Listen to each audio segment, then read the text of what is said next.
Ron, mic check. Mic check, 1, 2.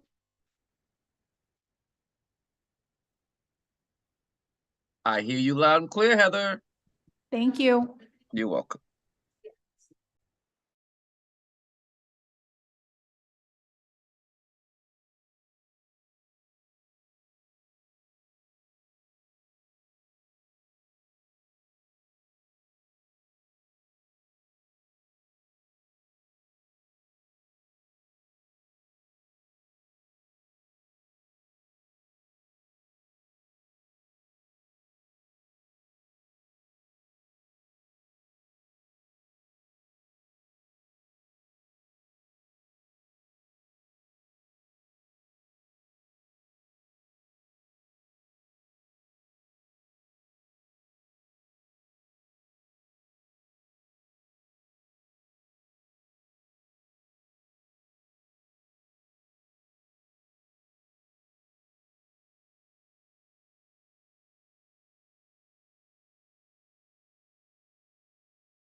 Ladies and gentlemen, we'd like to call to order the regular city commission meeting of March 5th, 2024 at 7:01 PM. We have roll call. Commissioner Drosky, Here. Commissioner Hudak, Here. Commissioner Preston.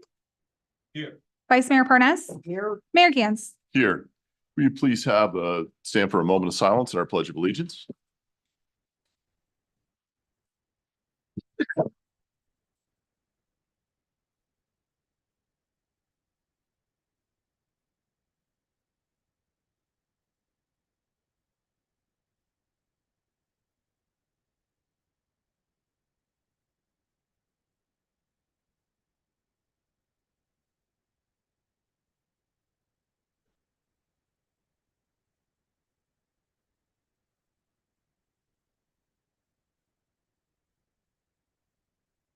Pledge of allegiance to the flag of the United States of America and to the republic for which it stands, one nation, under God, indivisible, with liberty and justice for all.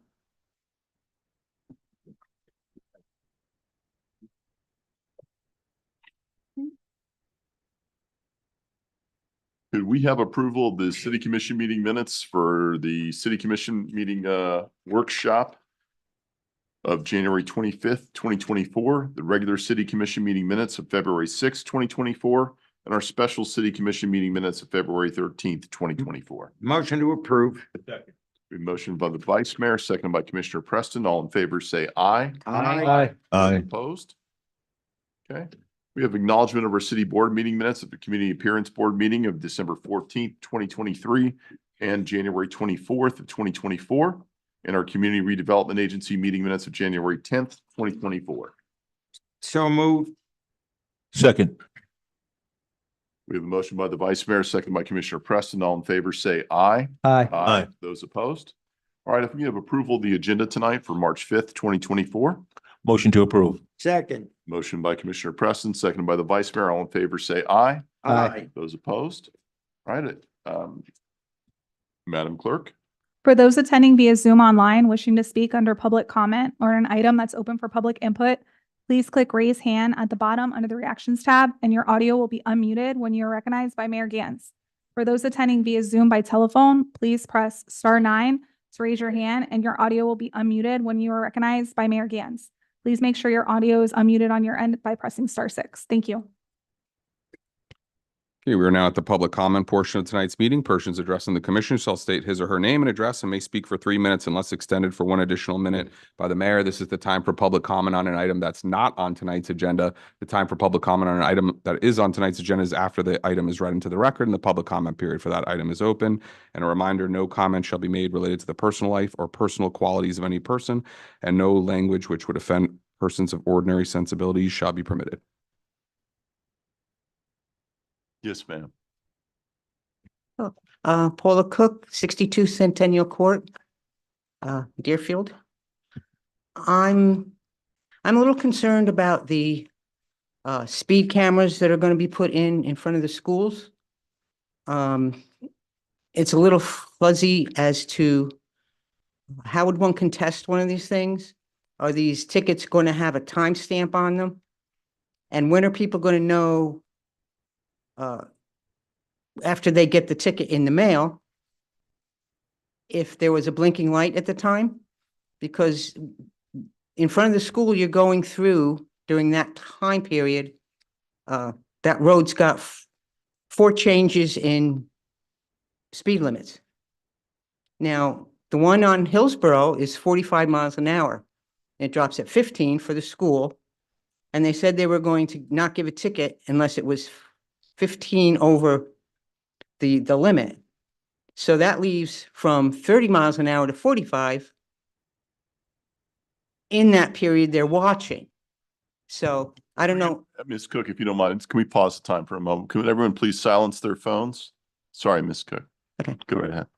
So the times that the light is blinking, is that logged somewhere? If somebody gets a ticket and they see a timestamp on it, can they go back somewhere and find out if the light was actually blinking. You know, if the light's blinking, then it's 15 miles an hour. But if it's not, it's supposed to be 45, not 35. And Georgia has the exact same thing happening with these lights in front of the schools. I think it's the same organization lobbying all of these rules. And we're hearing things that my daughter lives in Georgia, that they're not being fair, and that if you contest it, they don't let you contest it. They just say don't pay it. So it's not to bring, kick a hornet's nest. So I was just wondering if there's a way a person could find out exactly when the blinking lights are blinking. Thank you. Thank you. Is there anyone online? Okay, I'm gonna close it to the public then. Move on. Mayor, sorry, Sorry, we've closed to the public, Mr. Hers. You know how this works. You know the time frame. If you're gonna pause, you need to move fast. I'm just finished, but if you don't want to let me speak, that. No, we can. I'll reopen it to the public, but I know you like the exercise. You're dying to say something clearly. So we'll let you say it. I'll open it to the public. Go ahead, Mr. Hers. Thank you so much, Mayor. Dan Hurst, 330 Southeast 19th Avenue. I forgot it. The opening night of Deerfield Little League was a wonderful event. My compliments to new Commissioner Kristen Champagne and everyone else on the Little League Board of Directors who put together a great evening. And if anyone would like to purchase great Deerfield Beach Little League gear, like the baseball cap that I was going to wear, that I purchased for only $5, come out to the fields where there is a table set up to purchase great merchandise. Thank you. Let me get to a few items that I haven't had a chance to cover previously. Mayor Gans said on February 6th that he told disgraced ex-city manager Burgess Hanson that he needed to resign or be fired. Burgess Hanson, in an interview with the Town Crier newspaper, saw things differently, and I quote, "In March 2019, Hanson said a new city commission was seated and that he and the mayor did not see eye to eye on matters such as cost of living increase for Hanson, which he believed had been granted and he later ended up repaying. I self-reported it and I did pay it back. However, there remain some issues with that," Hanson said. "I was not going to have my reputation sullied by that, but at the same time, the legal reason for it was they did budget it and they did approve it." Hanson added that he resigned on his own. "I was not asked to resign," he said. Regarding the city wasting $10,000 of the taxpayers' money on a lawsuit to overturn the Financial Disclosure Form 6, I want to quote from the bill's sponsor, State Senator Jason Brodeur. "I'm not so much concerned about local commissioners' pay as I am about their spending authority. It takes 82 votes in this legislature to spend taxpayer dollars. In a city, you can spend tens of millions of dollars with as little as 3 votes. Taxpayers deserve transparency. If a simple disclosure that hundreds of other elected officials already do makes someone quit, then voters should be glad." I couldn't agree with the senator more. On another legal matter, has the city attorney finally had enough time to determine if the members of the Fire Pension Board will have to undergo level 2 criminal background checks? Also a question for the city manager. Now that we know that Rice, Weiss, Sirota, and Helfman billed the city $980,000 last year for legal services, do you think you should put out an RFP for legal services for the first time in a generation? Both Commissioners Hudak, may I have another minute, please? Thank you. Appreciate it.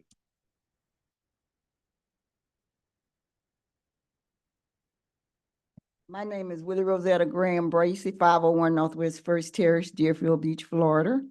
And I would like to thank our city manager for coming out and visiting us the other day. And at the Braithwaite Senior Citizen Place. And the reason I'm up here is the code people. If you got a board missing out of your fence, they send you a citation now. And I don't think that's fair. And so my husband fixed this fixed. So the day before yesterday, I got 2 citations in my mailbox, 1 certified and 1 regular mail, saying that the tool shed in the back of the house needs to be fenced in. And that tool shed was there I married him 23 years ago. The tool shed was there when I married. So why is the code people doing that now? My grass is dying because every time the flood come through there, it killing the grass because of those fungus that comes out from the rain. So I got an appointment, I think it's April the 14th, to meet here at the mediation.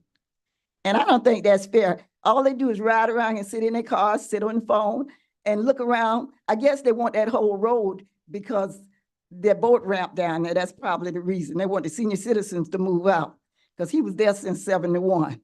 So I don't think it's right for them to tell the people, oh, in the shelters. I'm not going to open my shelters by accordion because people be running back and forth from the park, doing things they got no business doing, and they can shoot or something in my house. So I'm not going to close my shelter, open my shelters. They say the shelters got to be open if it's not a storm. You don't know when a storm going to come. Thank you. Is there anyone online?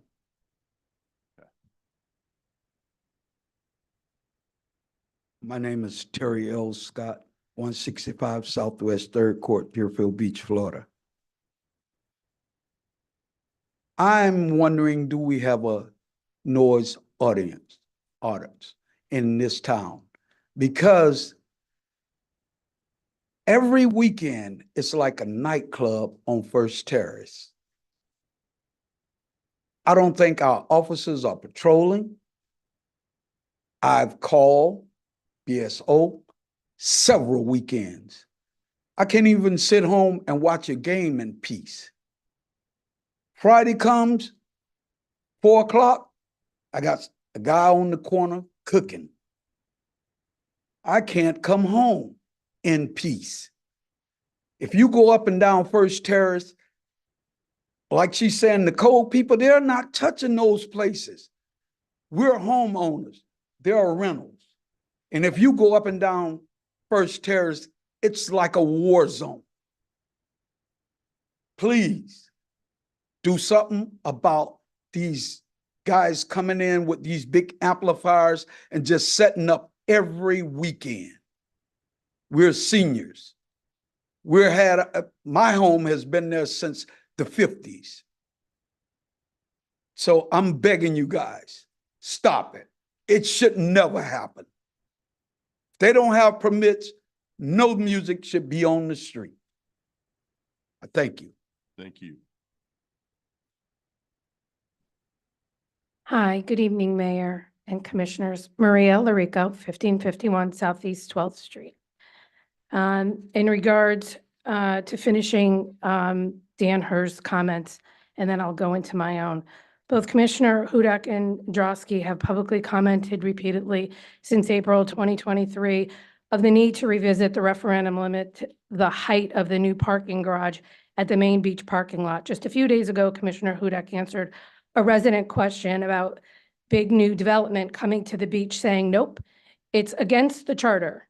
What all the commissioners are failing to disclose to the residents are the recent tweaks to the Live Local Act, which will be signed into law in just a few days. That removes the last obstacle stopping huge beach development projects. Rather than hiding behind the referendum, our commissioners would be straightforward and honest with the taxpayer to discuss if there is any way to preserve a wonderful small town beach environment instead of caving to developers. And I follow up with that with, I believe unless Deerfield Beach implements a planned urban development goal, developers will lead us by our noses. Many of you will put your hands up and claim it's not you, but here I am heralding to you the warning fire. This is a prelude of what is yet to come, and we need to be prepared if we're truly if you sit there to serve our interests and the goals to keep Deerfield Beach developed with the maximum skyline uninhibited by protruding buildings. Can't wash your hands for what is here and is going to shape Deerfield Beach's scape. If you can't, your fingertips prints will be all over how we abate the Wild West from obfuscating the natural charm. I believe the lack of vision for a future growth plan will leave a hodgepodge without urban planning. To create uniformity, will a site plan project for each district supersede the SB 102 nonconformity? And basically, that's the Live Local Act. And what have been your efforts to return Deerfield Beach to the citizens and out of the hands of developers?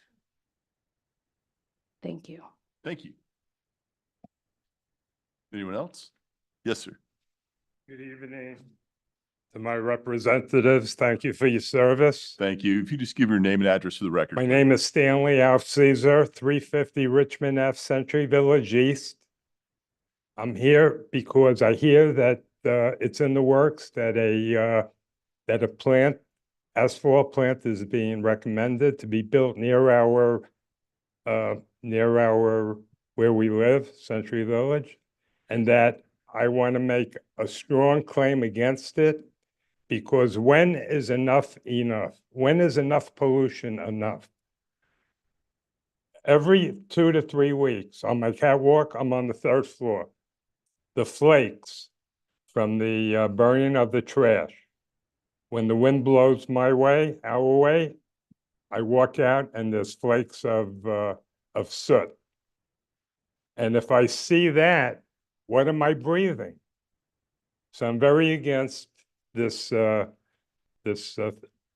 issue about building an asphalt plant. How much pollution will there be from that on top of what's coming from the plant? So I think you should really think about what's going on, and that it shouldn't be built near a residential area. We have 8,000 condos. I think we have 8,000 condos. That's a lot of people being hurt by the building of this plant. Thank you. Can you give me some I feedback? will at the end here, but I do have a question for you. You realize that plant, an asphalt plant's been there since the 1970s? Has it been in use? Yes. So why build another one? They're not building another one. They're renovating it, putting in new equipment in there and putting up a new fence around it. Well, that part I didn't know. I hope they don't. I hope. I'm gonna let you sit down. I know we'll Okay. get some more answers for you, Mr. All right. Alcacer. Thank you very much. Thank you. Appreciate it. Is there anyone online? Okay, I'm gonna, anyone else? Yes, sir. Come on up.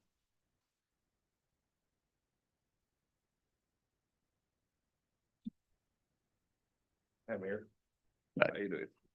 Hi, guys. Yeah, name is Paul. We just have a new Paul, business I'm called sorry. Carrier.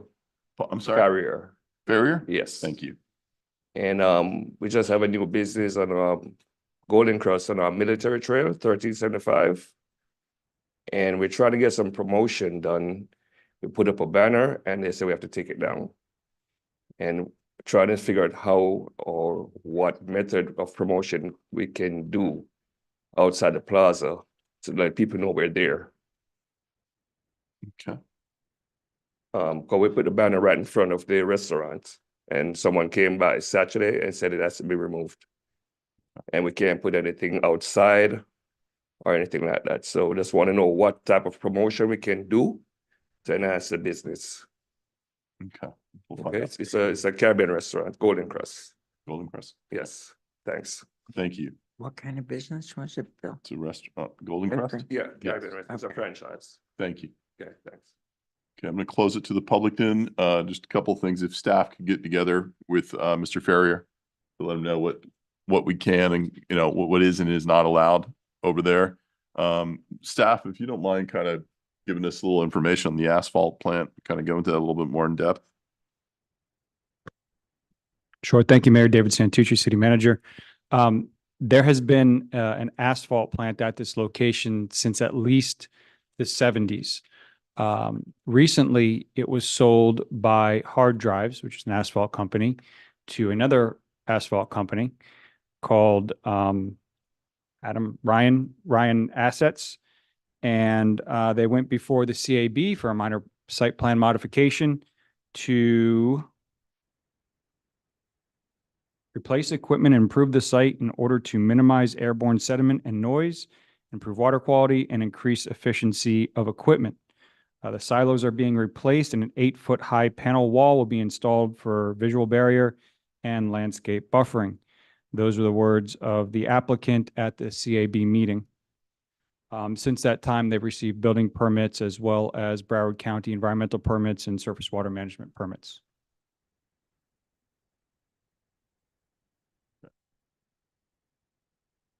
So basically, it's been there for a really long time. We have some upgrades that are going on there. I know there's a big campaign out there trying to send information and kind of stirring some things up that all I can tell you is this, is that it's a little odd that they've gone to the efforts of doing this big promotion of coming up with this huge advertising campaign to fight against this thing. Yet they haven't made a single phone call to any of us here about it. I haven't, in 15 years I've been in office, I don't think I've received a complaint over there because it's been there for so long and operating that way. It's a strange approach. I'm not quite sure what it's about. I can understand people's concerns if it was something that was brand new, has never been there. But staff is researching it a little further, but it's not something that is being recommended as what was stated. So if you have any questions, Mr. Alcesar, please give us a call. And my number's online. You can give me a call and we can get some information. On the from the burning of trash. Totally understand that. We all have issues to mount trash more. So we don't kind of do a back and forth on this, but I'm happy to talk to you about this afterwards if you'd like. The issue with the noise ordinance, we have a noise ordinance. I don't know if the police have been called. I think it's 11 o'clock. Is that what our cutoff time is? Staff? Yes, thank you, Mayor. And I just would like I just asked that the police chief meet with the gentleman to discuss the matter. And he's in the back and I'm sure he'll do that. Thank you. Obviously with code enforcement, we have a difference of opinion that people have, whether code enforcement should actually be going after things to make neighborhoods look better.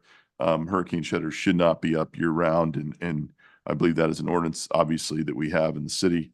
And I'm sorry that Ms. Bracy disagrees with that. So the rule here is you get 3 minutes to speak as the public. And if you're trying to make a point, trying to get to that point, I'll extend a minute. I almost always extend a minute, but I think there seems to be people taking advantage of that, thinking they assume that they're entitled to that minute. It's at my discretion. If you're going to come up with a red prepared statement, then you have timed that out and you're taking advantage of the extra time on your own. So I'm going to try to kind of haul that in a little bit and only use that. Certainly not targeting any individual. I've given plenty of leeway on that, but I think if you're going to read a prepared statement, cut out some of the self-aggrandization and maybe go right to the point of what you're trying to make. I have no doubt that as this person referenced the disgraced former city manager, that they have a difference of opinion what occurred. All you have to do is, if you're actually living here at the time, is to attend the meeting that we had right after he resigned, in which I laid out exactly what the issues with the city manager were, in which I believe I declared at that time that I had given him that option, that either I was going to make a motion to have him fired or that he resigned. So I'm sure he and I have a difference of opinion, but that was a very long time ago. So I really don't know what the point is on that. City attorney, did you find out about the fire pension board as far as the level 2 background checks? Yes, there are issues with state law with respect to the fire and pension board members that you are not entitled to have an appointment over. Also, this board is, independent in that it has its own legal counsel. It has its own administrator. I believe the legal counsel would agree with that. If it's something that you want to look into with respect to your appointees, like city references that you put onto the board, you could potentially do that through an ordinance if that's something that you want to look into. But with respect to the state mandated, board and who's supposed to be appointed on that board, where you're not making those appointments or you're just having a ministerial role, I believe that we're going to have trouble enforcing that. If somebody were to challenge us on that. Thank you. And the Mayor, I'll just add that the city commission has 2 appointments. There's 5 total. So you could, and I know Anthony's going to give the legal opinion. I'm going to give you city manager guidance or his advice. If you have 2 members who you do have background checks on, that leaves 3 that don't. So you have holes in, potentially in what you're trying to achieve. Thank you. As far as the speed cameras, that hasn't come before us yet with the details on it. Where's Ms. Cook? So I know these are some good questions to have as that comes forward. I don't think that is completely approved yet, right? We don't have the details on it. Correct. The framework of the ordinance has been done, but no agreement has been brought forth before the city commission for implementation. Right. So, but I mean, just from what I understand, and again, we don't have it before us with the specific details, time stamping and everything like that will be on there. And again, this is civil. It's not a regular speeding ticket or anything like that. It is a little bit different, but when we have that, these are some great questions that we can ask and bring up when that comes before us with specifics on there. I'm not going to talk for my colleagues as far as any comment they may have made about anything with the beach parking lot, but I've heard some of the public comments that they have made, and they seem to be constantly twisted to think that they're actually going after a change in the referendum to change our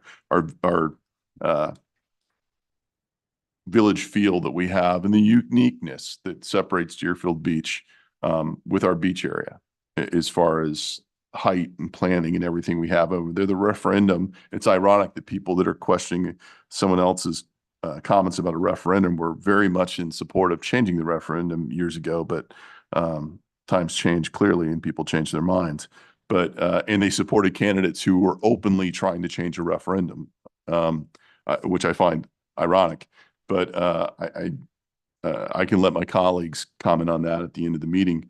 But anything that we can do, I didn't quite understand exactly what was said as far as a planned urban development, I think, goal, which was stated.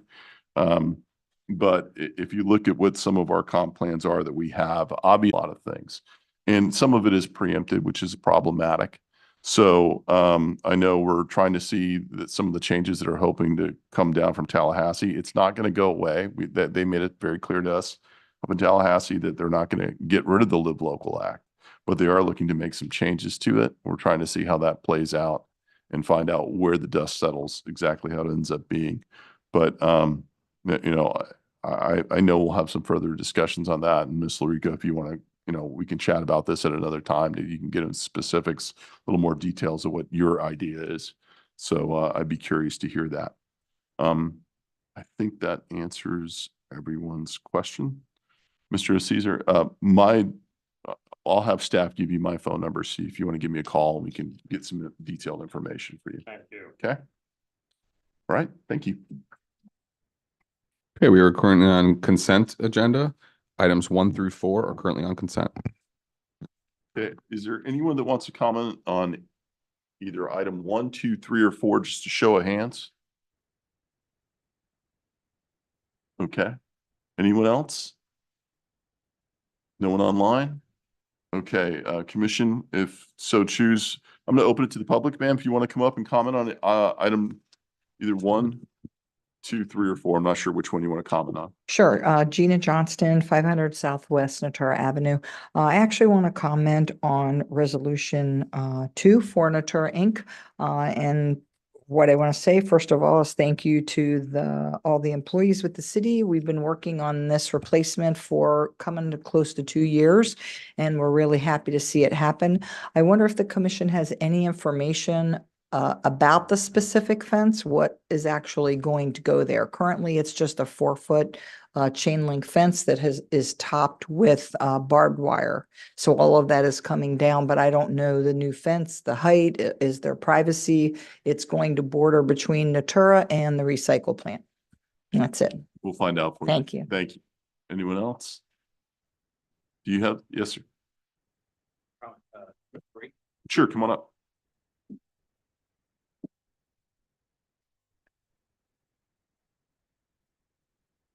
Aaron Locascio, 615 Southeast 12th Avenue. As it relates to item number 3 on the agenda, please forgive me if it's already been talked about in the past. I believe there was conversation once upon a time about 12th Street or the bridge just to the west of this one. But I'm curious to know if the city has at all considered, instead of actually investing additional money to engineer and rebuild and repurpose, refurbish the bridge there, if it's considered actually removing the bridge. Again, forgive me if it's already been talked about or it's past that point. But to me, it could save the city money. And I don't have a vested interest there. I don't live on that waterway there. I don't know anyone that lives on that waterway there. But to me, Deerfield would benefit from continued redevelopment of the area. And the one thing that Deerfield doesn't have that I noticed other cities nearby have is actually a lot of properties on the water, on unobstructed, no bridges. And this could open up that section of water and encourage additional redevelopment, save the city money. I did hear once upon a time that there was some concern about the potential for emergency vehicles to take a little bit longer. Again, I don't know all of the ins and outs of that, but I do believe there is the primary fire station would be at the Hillsborough and Federal Highway location there, which would not add any time.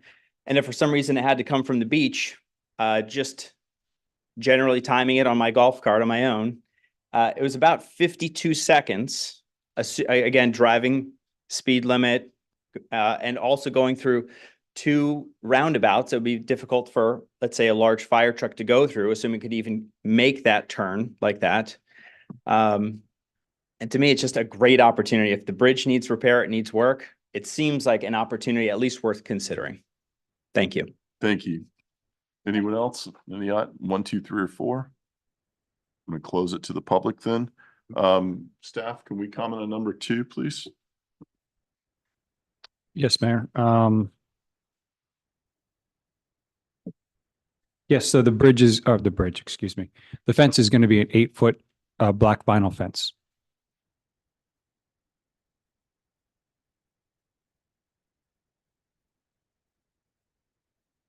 So glad you said that, not barbed wire. So, huge improvement. Mr.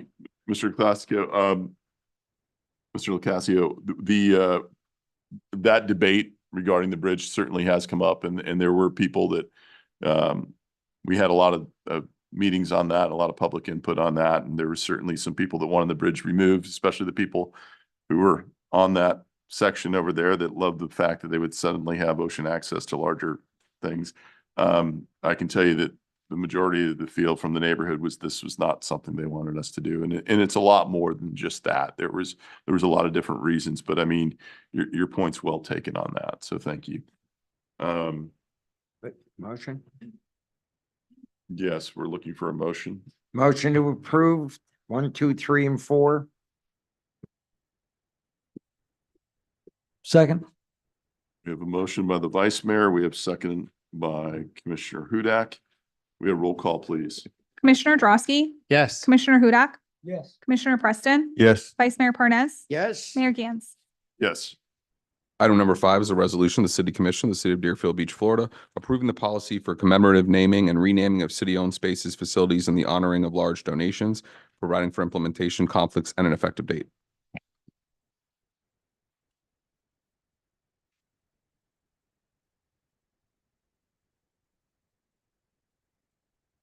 Good afternoon, Mayor and members of the commission. This item is being brought to you to adopt a policy for naming of city-owned spaces, facilities, rights of ways, and large donations.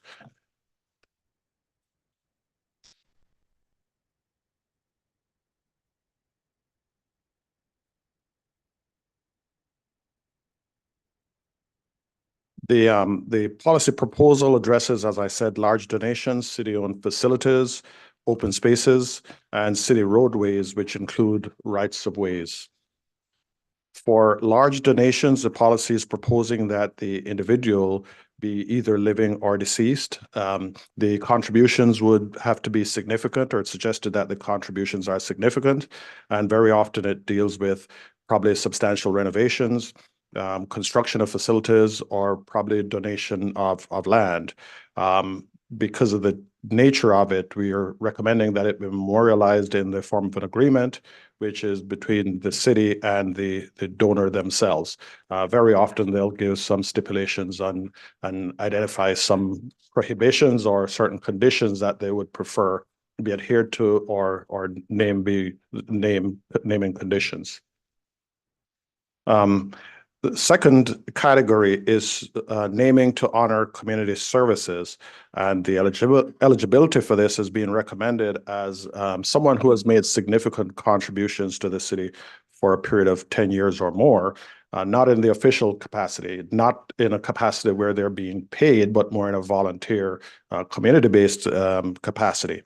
The recommendation here is that the person would have been deceased, would have displayed good moral character, and have a record that reflects that. For naming to honor community services, it's recommended that the process as an application be submitted, which would be the fee, some justification, a bio, summary material that recommend why the person is deserving of it, why it should be considered. The process would be coming to the city, and then the city manager would assemble a 5-member committee to review and offer recommendation. That recommendation is directed to the city manager, who then would review and offer the recommendation to the city commission. And the suggestion here is that the commission has the authority to adopt that by a supermajority. In terms of naming of city-owned rights of way, it's pretty similar in terms of significant contributions to the city for a period over 10 years, not in an official paid capacity. The person be deceased, and the reflect the character of the person be positive. Some of the additional things that would be required for the roadway is similar to the application fee and the justification and the bio and the supporting materials, but trying to get some information about the specific street and roadway being proposed, the parameters of that, the starting point, the ending point, identification of the property owners who would be impacted, and requiring that at least 2/3 of the property owners who would be impacted are supportive of this, and the significance of the roadway to the honoree.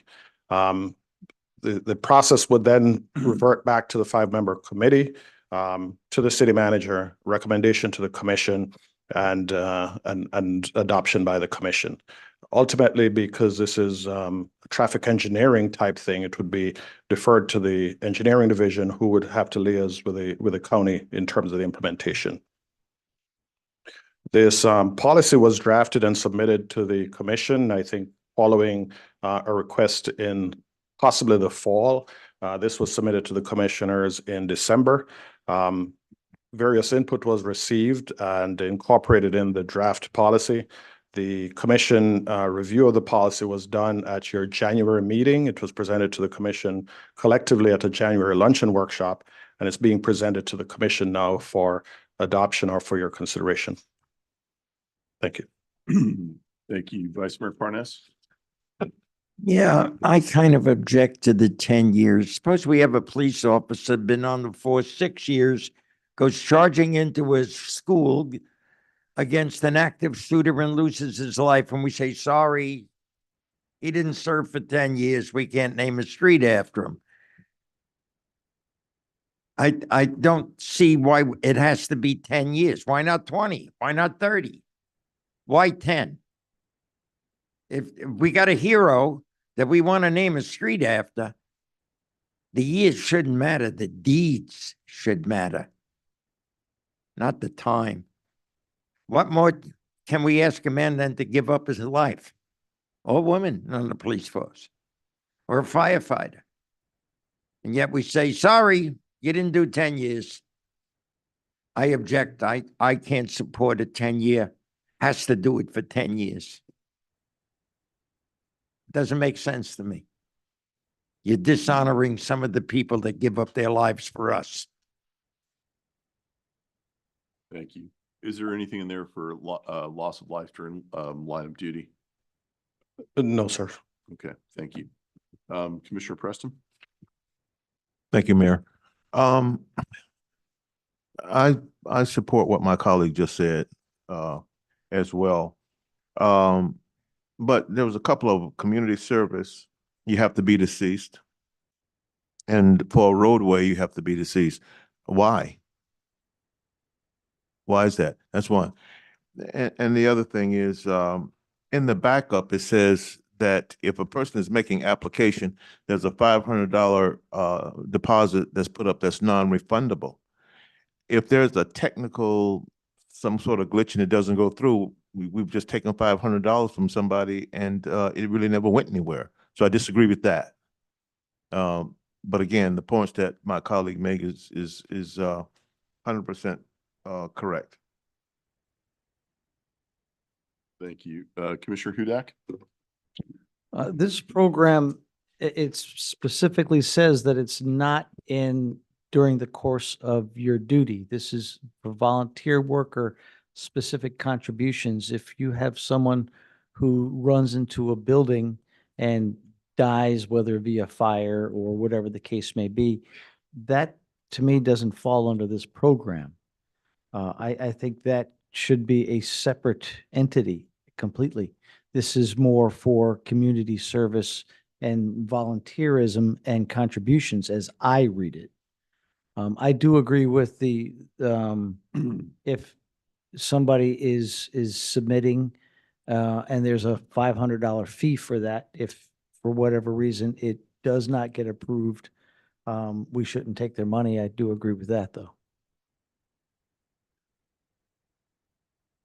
Thank you. Commissioner Drosky? I'm okay with the 10 years. You have to start somewhere. I mean, this is for, the naming is for the best of the best. And so you have to pick a number somewhere. And so I think 10 years is a good number for the amount of service that you volunteer to the city. Otherwise, it becomes too arbitrary. And you have to pick a number and you have to start somewhere. And I think 10 years is probably a good way to start, and it's a good number showing your dedication to the city of Deerfield Beach. I'm also okay with the application fee because I'm thinking it's to offset the amount of time. You saw the requirements that are required for the application. Staff is going to have to review and vet that. That's a cost to the city and to the taxpayers, and that needs to be offset whether it's approved or not. I think it's an impetus that if you're going to submit an application, have your ducks in a row. Do your research, submit a complete application, and then you shouldn't have a problem. But if you submit an inaccurate application or incomplete application, then that's on you. And I think you need to do your homework in advance. So I'm okay with both the 10 years and the application fee. I think $500 in the grand scheme of things versus the amount of time that we as a city are going to put in to review it is probably a bargain. So I'm okay with both. Yeah. Commissioner Preston? Thank you, Mayor. Commissioner, I will tell you, there are times where things go wrong administratively. And your assumption is that everything goes good and there's no problem. But if there is some sort of technical issue, something that someone did not expect, and there is a denial or whatever, it's not a thing of just doing your research. You can do your research and things can still go wrong because you have people making decisions. And what I'm saying, if there's some sort of glitch, something happens in the process itself, if the process doesn't always fall and there's no foolproof process, we have issues administratively all the time where things doesn't go. But in this situation, you're charging people and you're saying, if line your ducks and get them in a row. Well, what if you do that and something else happened? There is no room to be able to account for that. It's either this way or that way. And that's what my issue is that something probably could go wrong administratively and someone has put $500 on the line and it's not under what's actually in this backup. And that's where my issue is. Thank you. Just a couple of things. I have, over the years, I took a pretty hard stance that I felt that previously I would have supported that the individual needs to be deceased. And quite frankly, that's something that I go back to the Pastor Willie Ford linear park that we have on 10th Street that I voted against. I was the only person that voted against it based on that thought process. And quite frankly, I regret that one because the gentleman was very deserving. He was alive at the time to be able to, as someone said very nicely when we were doing our dedication for Mr. Adams recently, that, it's nice to have that person be able to smell the roses while they're still here. And so I have a big problem with the deceased requirement on there. I do think that I think putting that in place, certainly there's a reason behind it. The reason I felt that in the past was this. If someone did something wrong, it's going to be really embarrassing to go back and pull the name off that building. That happened in Coral Springs. They had a former mayor that they had something named after him. And I believe there was some sort of like sex offense that came up many years later after their service, and they had to remove the name. That's happened in other areas and in other cities where they've named things off people after people, and they've had to do that.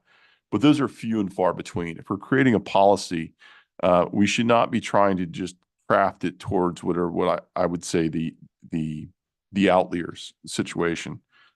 We need to be looking at celebrating those people while they're still with us. In my opinion, I think that's the way to go. So I would like to see the deceased requirement changed. I think there should be a special clause in there when killed in the line of duty, the consideration could be made rather than just sticking to a hard 10 years.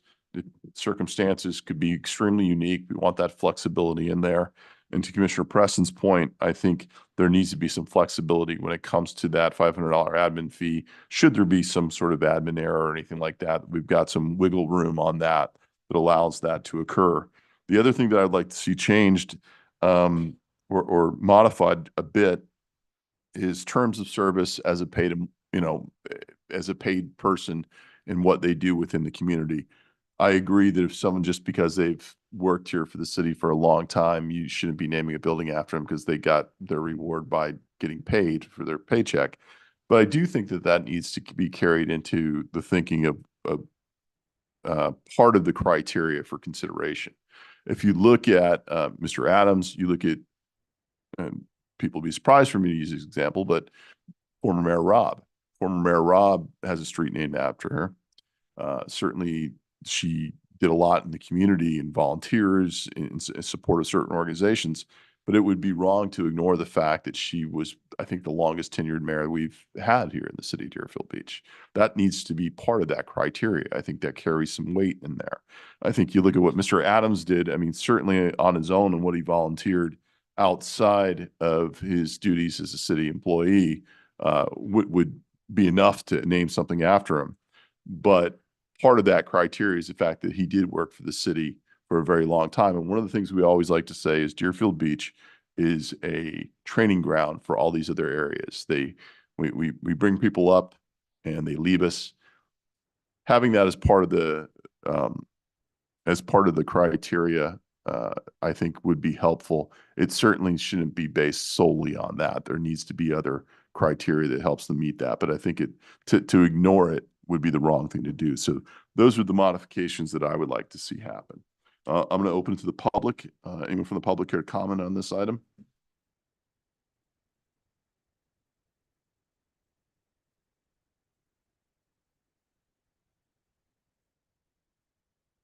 Peggy Ross, 103 19th Avenue.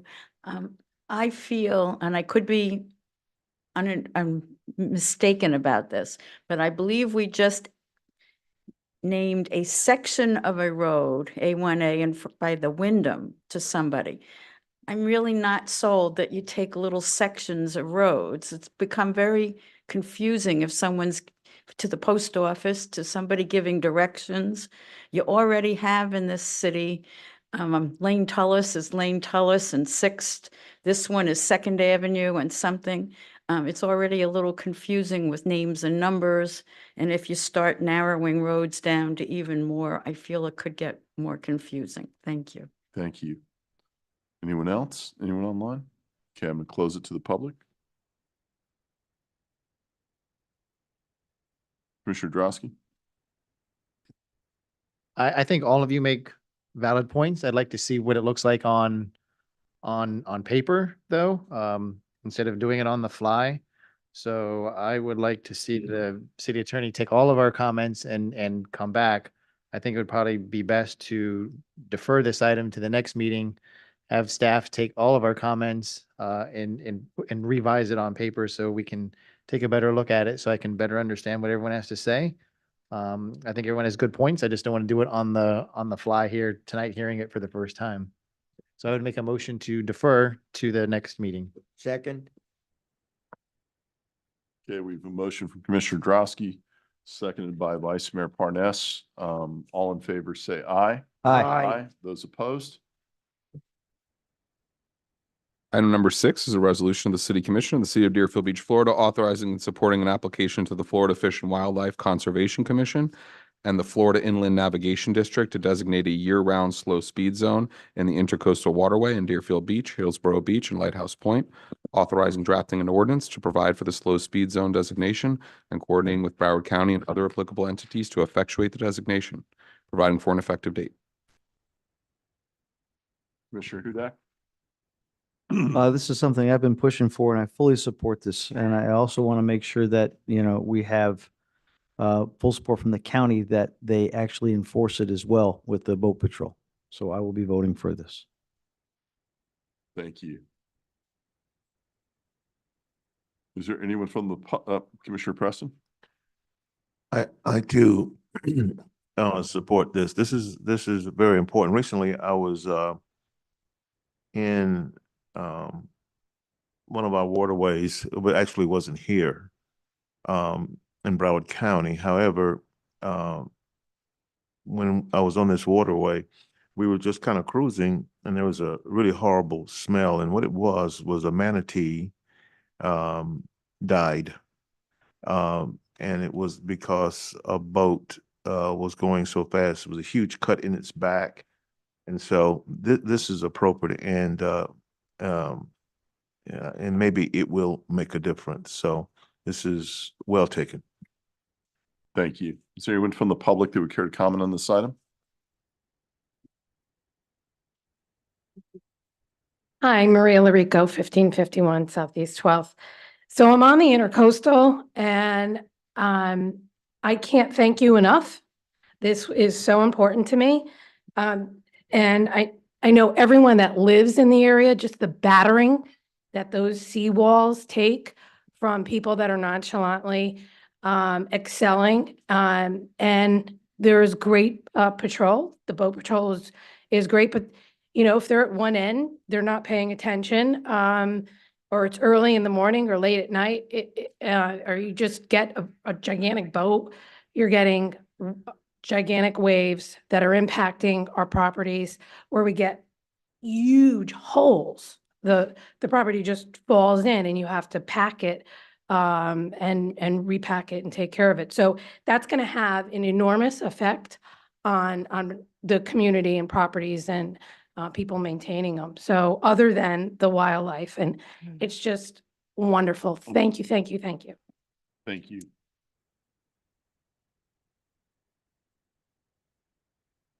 Peggy Ross, 103 19th Avenue. I think it's very important to do this, especially living around Sullivan Park. There's more and more kayakers, paddle boarders. When Deerfield Island Park opens up again, they're going to be doing more shuttle boats back and forth, because Guy Harvey is changing our house there into an educational, and they're planning on having schools go back and forth all week. So it will be open not just weekends, but through the week. And, it definitely would be a safety would help with. And I said, it's really fun watching the paddle boarders and kayakers. It looks just like the picture you have up on the big sign on the street. But I said, there is a a safety issue with them. Thank Thank you. you. Is there anyone online? Okay, yes, sir.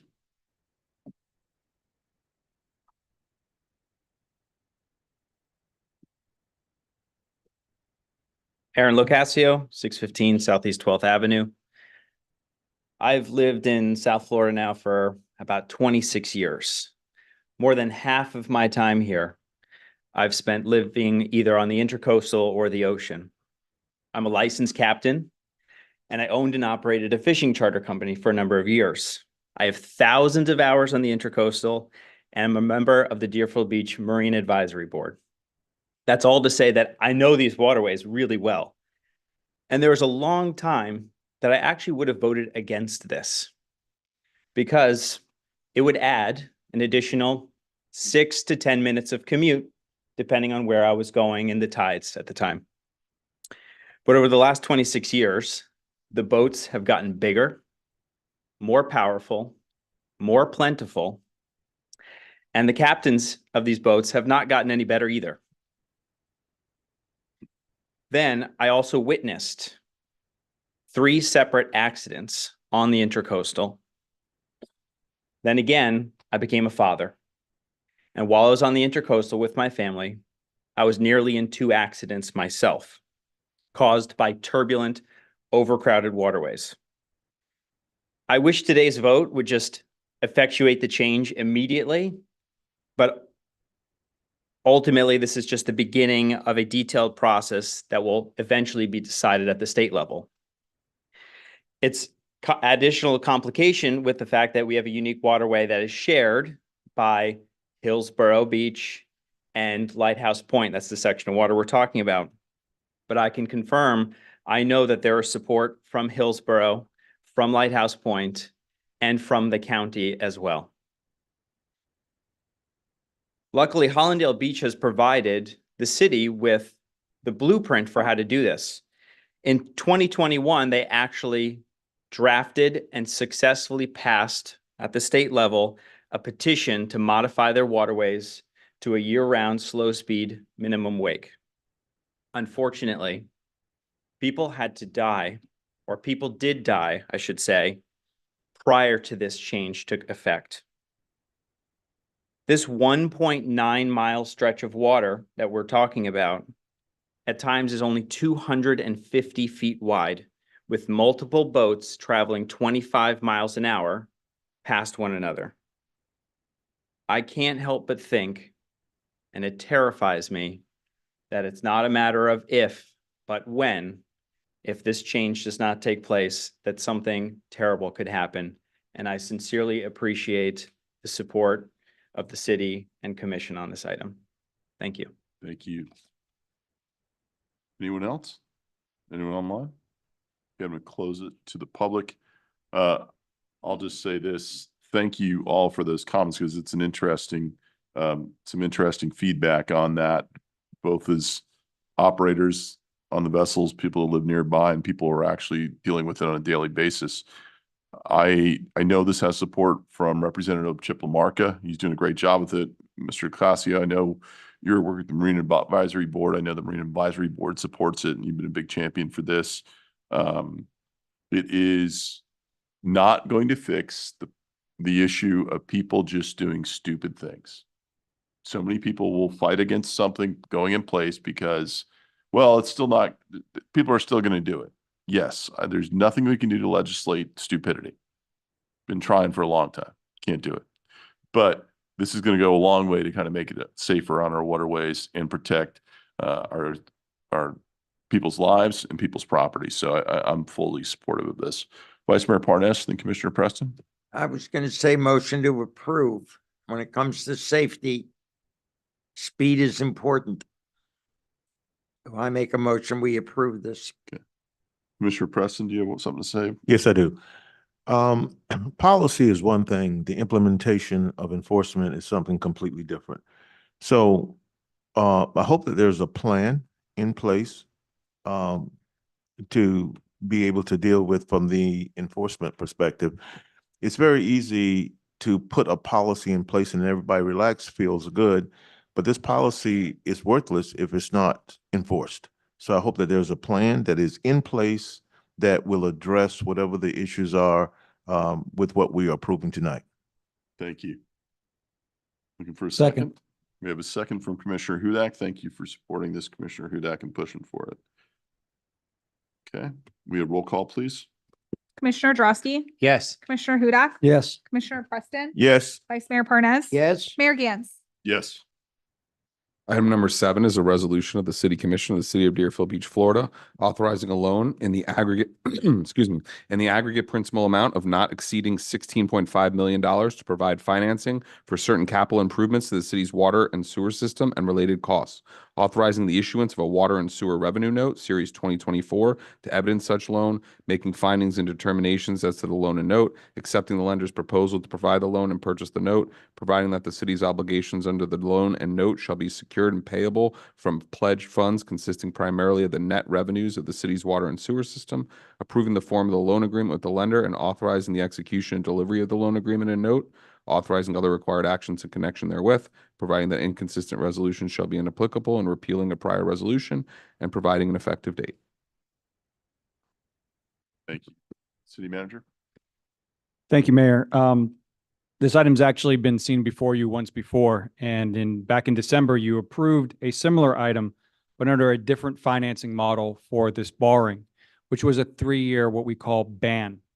And since that time, since your approval, 2 things have occurred to compel us to come before you today to look at a different borrowing mechanism for the $16.5 million out of the utility fund projects that are approved in the capital improvement plan. The first is that we've seen interest rates continue to go down. Interest rates have gone down since the time that we have received the bids on this borrowing, and they have gone down since we came before you back in December. And so it gave us an opportunity to reevaluate those with information from DEP, who also opined that they did not like the ban approach to our borrowing, even though the ban covenants would allow for it. They preferred amortization schedule that was more consistent with the traditional borrowing. So between those 2 things, we have this before you. This is with the same bank, TD. It's a 10-year borrowing. It still provides for a no prepayment penalty. So just like we were with the ban, we're going to use that ban until we got to the larger borrowing, which is going to include the actual capital construction expense, along with some other projects for the ion exchange system, which we're going through the design phases right now. It's still going to allow us to go for that second borrowing if we want to. The good thing is, and sorry to just have you sit there, Mr. Cole, I'll let you speak here in a minute. But the good thing is since we don't have a prepayment penalty on this 10-year ban, it actually provides us even more option when we go out for that second borrowing based on what interest rates look like to either roll this borrowing into the larger borrowing or keep it separate and take advantage of perhaps a lower interest rate that we have with this borrowing. Now, we don't know what interest rates will be in 2 to 3 years from now when we do that. We do hope that it will go down because they are a little bit on the higher side. But like I said, we've seen them coming down. Mr. Cole, would you like to add anything?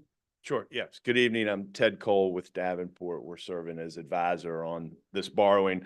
I won't repeat everything that the city manager said, but just very briefly, remember this is all part of a larger plan that takes into consideration the utility rate plan that the commission adopted back in late 2022. And for the reasons that city manager just discussed, since we left the meeting on December 12th, we've interacted with the Florida Department of Environmental Protection, and they prefer, rather than that 3-year ban structure, an amortizing loan. And what we have before you all for consideration is with TD Bank. It's a loan that will fully amortize over a 10-year period, but we retain complete flexibility to prepay it if there's a need or a desire to do that. So we've kept some optionality there. The next borrowing, which might occur in 12 to 18 months, that's where we will decide, or you will decide, whether the loan we're talking about right now should be prepaid or we should leave it in place because it turns out to be a good rate, but it's fixed, it's amortizing, and it can be prepaid.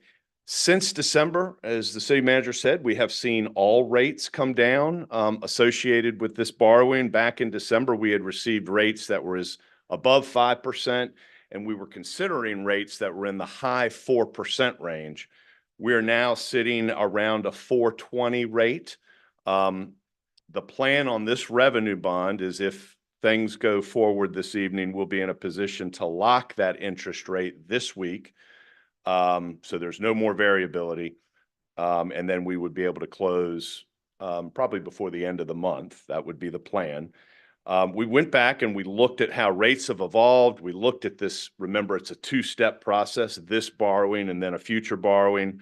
And what we've determined is, obviously, Florida DEP, their consent is in hand. So we've checked that box and we can move forward. We have the flexibility to prepay. And when we run the numbers and we look at this option versus what we discussed in December, we're in the range of about $2 million to the good over the life of the entire funding plan. So just a couple of things have worked out very nicely with getting DEP on board, rates coming down in the meantime, and being in a position to lock the rate. So I believe if you all decide to move forward, this would be the final approval. We can lock the rate this week. Signing would occur and closing, hopefully, the last week of March. Any questions? Yeah. At this time. Is there anyone from the public that care to comment on this item?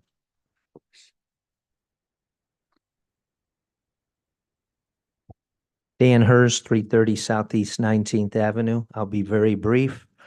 In the loan agreement with TD Bank, what is the minimum debt service coverage ratio required? And two, using company prepared, not audited fiscal year end September 30th, 2023 internal City of Deerfield Beach numbers and interim current fiscal year numbers, what is the current debt service coverage ratio on a pro forma basis, assuming the loan amount was already funded? Thank you. Thank you. Anyone else? Yes. Hi, Maria Larico, 1551 Southeast 12th Street. So in December, I had asked what the origination fees were. Did anyone get that answer? And could you provide that? And also, it was my recommendation that it carried over to the second tranche that you're speaking about. So when the underwriter is doing the work, that those monies, I think it might have been 70,000. You can elaborate on that, and I appreciate it. Thank you. Anyone online? Anyone else? Okay, I'm going to close it to the public. Can we have the questions answered, please? Minimum debt service required? Did I get that right? Yeah. No? That wording is minimum debt service coverage ratio required. Thank you. Sure. And that is at a 1.25 times. So for every dollar of debt service you need to pay, you need to be able to demonstrate that you have $1.25 available to pay it. That's the minimum. And you've operated well above that. If you give me just a moment, over the course of the forward projections over the course of the next roughly 5 years, the minimum coverage is expected to be right at about 3 times.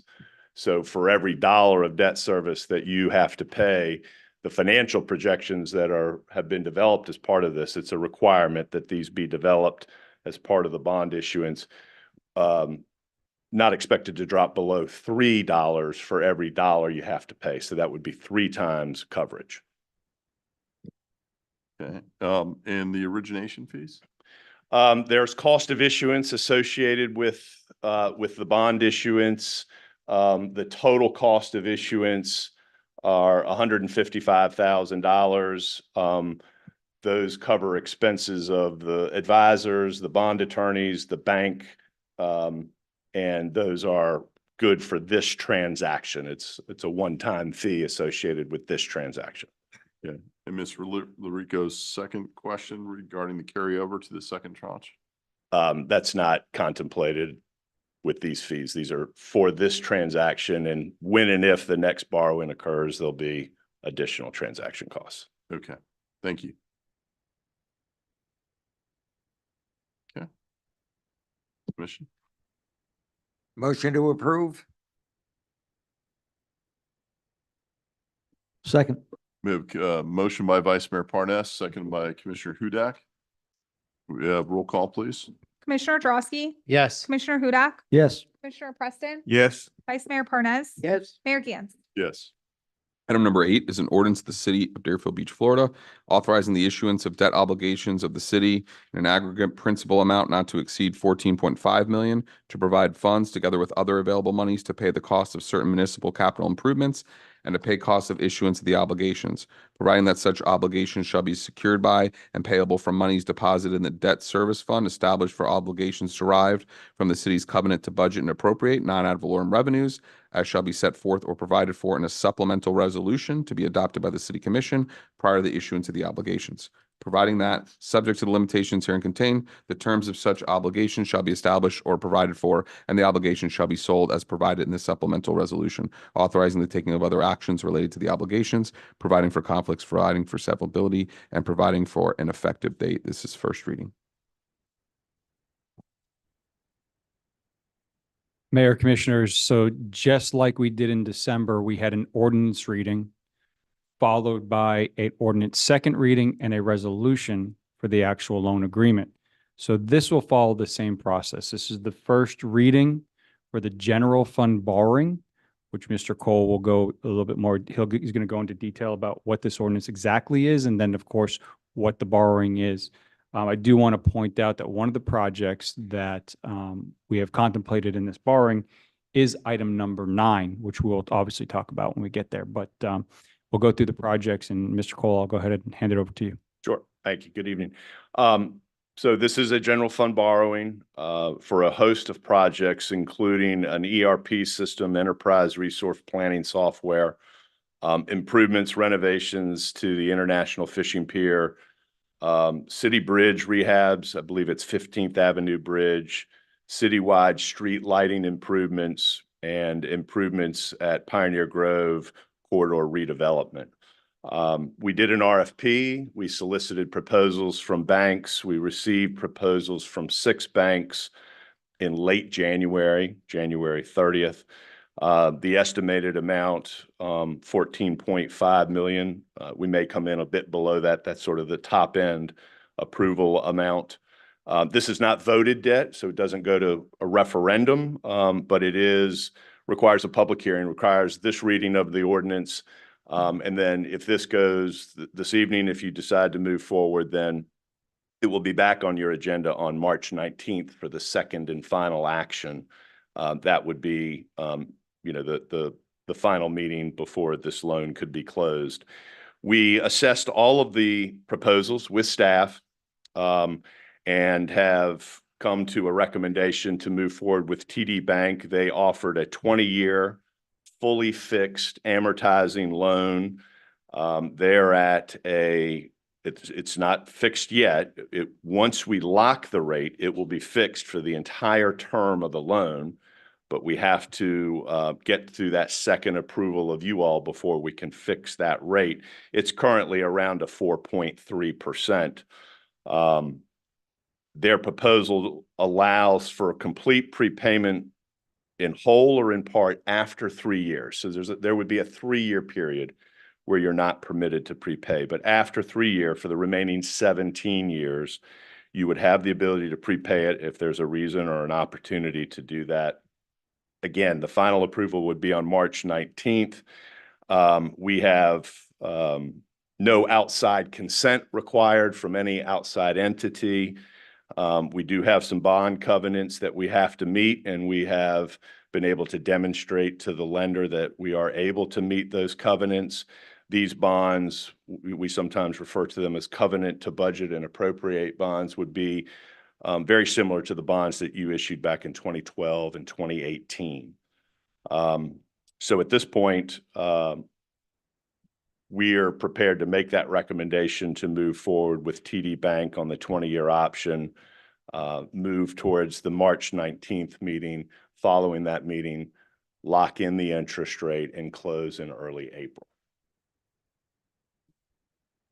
Okay. Thank you. Anyone from the public care to comment on this item?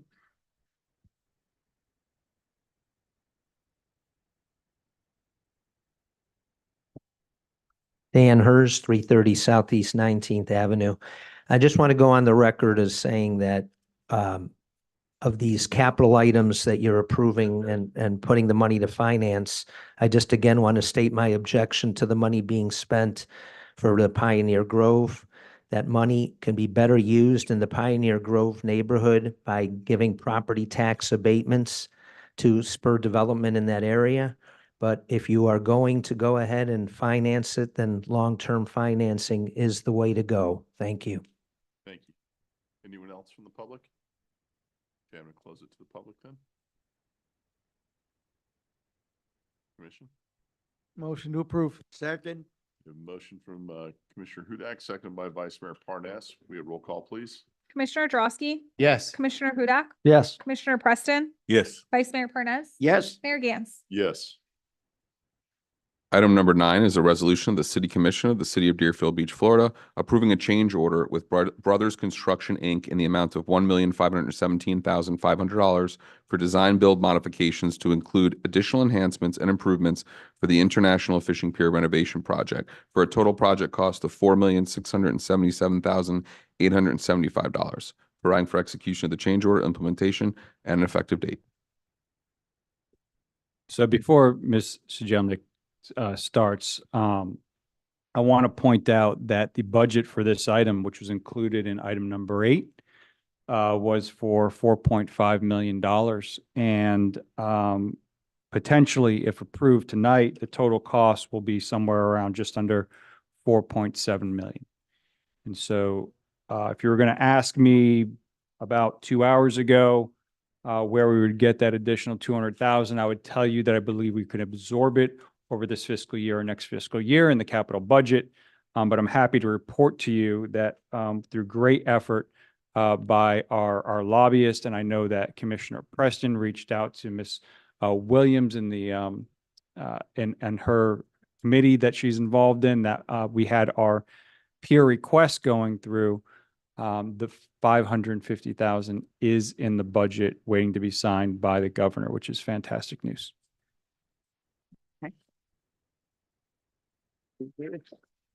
Thank you. So tonight I just want to go over an overview of what we discussed a few months back. We talked about looking at potential enhancements to really create a sense of place at our pier. So tonight I'll talk to you about what the scope of those enhancements are. We had approached the awarded vendor, the contractor, Brothers Construction, was awarded in December to do the base pier repairs, which included all the structural modifications that we need to do to bring that pier back to a first-class condition. So I'll talk to you a little bit about the costs associated with these enhancements.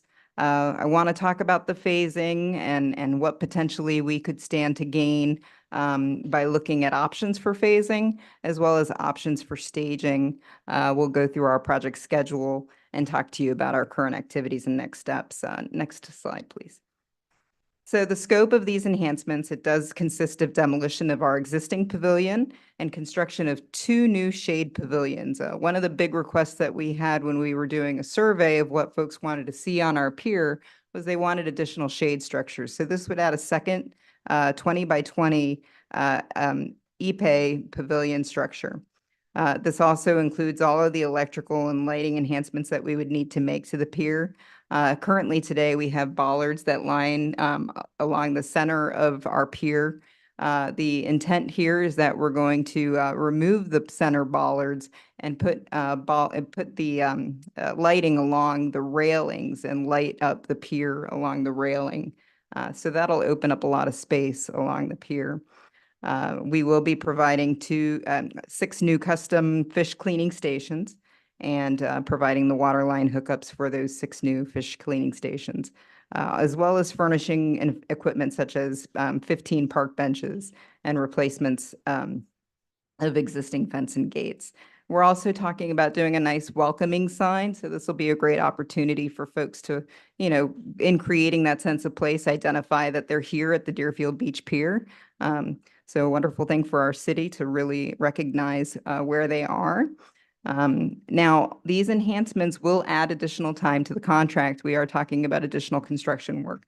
So when we approached the contractor about how much time would need to be added, he indicated approximately 90 days would be added to the base contract in order to add this additional scope. There are also some indirect costs associated with this work, which is the bond premiums. When you add any additional cost to a contract, you do have increases in bonds and insurance and all of those ancillary costs. Next slide. So these you've seen before when we brought to you the concept of creating these enhancements. We had previously shown some of these renderings. You'll see the 2 pavilions that are shown, the welcoming sign, fish cleaning station, and furniture and fixture that's proposed. Next slide, please. So let's talk a little bit about how we can construct these improvements. There's a couple of ways that we can go about this. Originally, we thought about, okay, would it be nice to keep the pier open for some time to maximize its usage by the public?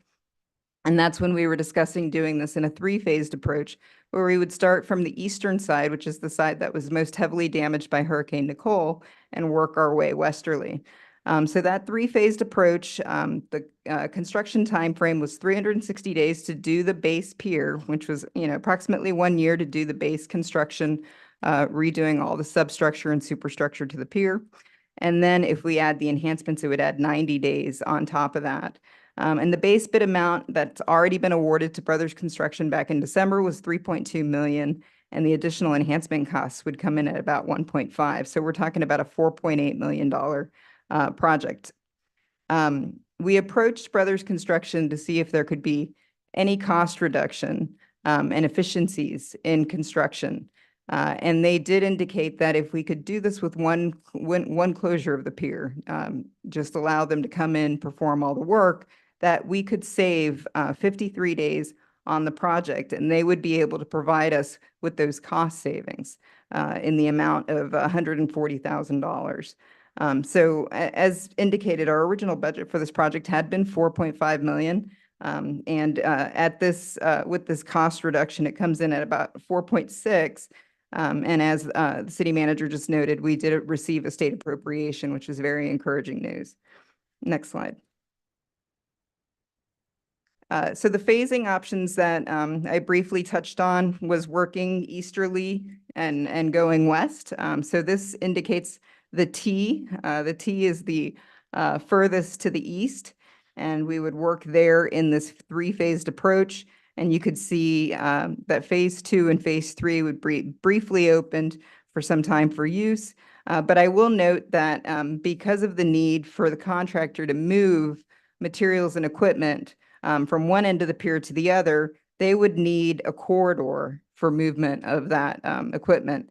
So more than likely, we would have to shut down either the north or the south side to permit that construction activity. So really what you're looking at is this pier would be bifurcated, where we could use a portion of it to one side and the other portion would be used for construction. So as indicated in this initial proposal, when we were first looking at this project and how to maximize usage of the pier, this had been the original approach. But there are a significant number of benefits to doing a one-time closure, and those would include not having the conflicts between the public and the contractor working out there, any public safety concerns that might come out of that, as well as as I discussed, the benefits to the schedule and to the cost with the one-time pier closure. Next slide, please. We also talked to the contractor about staging areas Initially, we were looking at the Pioneer Park location, and this is off of Fifth and Eller. In this location, they would be bringing in materials and staging it in this site, enclosed with a chain link fence. I had some security concerns, this material, Ipe wood, is very expensive. We certainly don't want it sitting out here on the construction site, for too long without security. So I had some concerns with this location.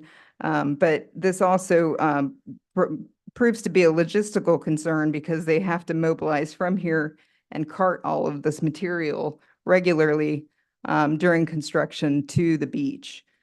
So the next slide will show you an option to lay down and staging, which if the pier is closed for the entirety of construction, we could potentially use this parking lot, which is largely used by the fishermen at the pier.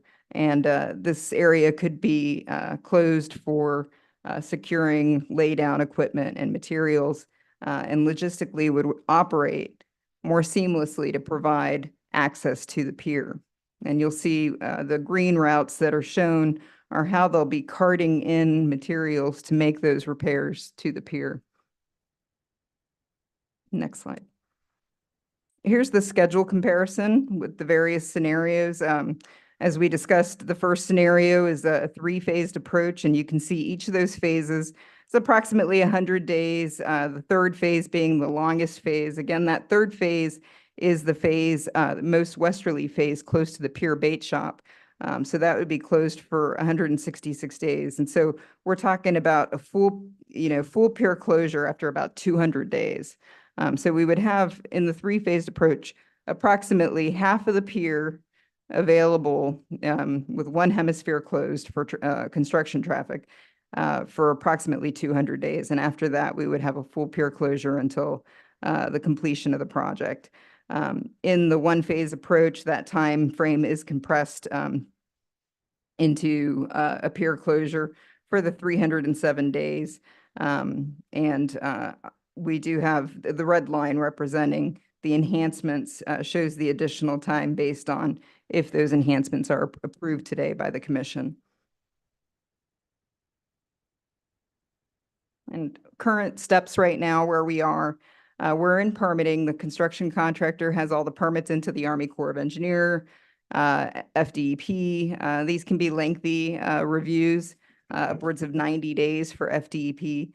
So we are still pending permits. We have to have those jurisdictional agency permits in place before the city can approve its building permit to begin commencement of the project.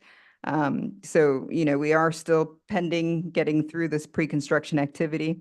If these enhancements are approved tonight, then they will proceed with construction documents for the enhancements, those additional structures. And we will concurrently be working on permitting for those to get that in place so that the work can happen concurrent. Mobilization and staging will be one of our first activities. So you'll see, if approved, the laydown area by the pier would be enclosed with fencing. We will be putting up some wind screening with renderings of the completed project. So folks will have something to look forward to and have an expectation of what they'll see when the project's complete. And as indicated, we're in the pre-construction activities, which is our permitting stage. We anticipate that very soon, this late spring, early summer, you'll start seeing activity beginning on this project. And again, the construction duration is anticipated to be 360 days at a minimum, with 90 days extension for the enhancements. It would be compressed if you would approve tonight the one-time pier closure for the one phase of construction and a staging area adjacent to the pier. And so if we move on to this last slide, this is staff recommendation that really to receive the additional benefits of the cost savings and the overall reduction in project duration, that the city commission consider the one-time pier closure and also the staging area at the pier bait shop parking lot. And I'm here for questions. Thank you. Mhm. Commissioner Preston? So in the one phase, there's going to be a complete closure of the pier. And how long is that? If we can go back to the schedule, let me go to that slide.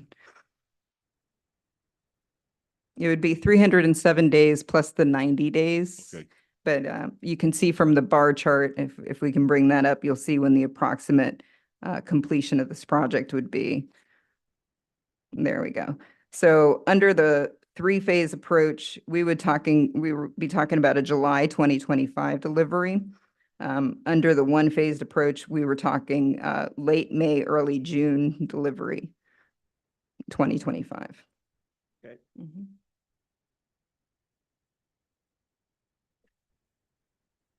Okay. Anyone from the public have any comments?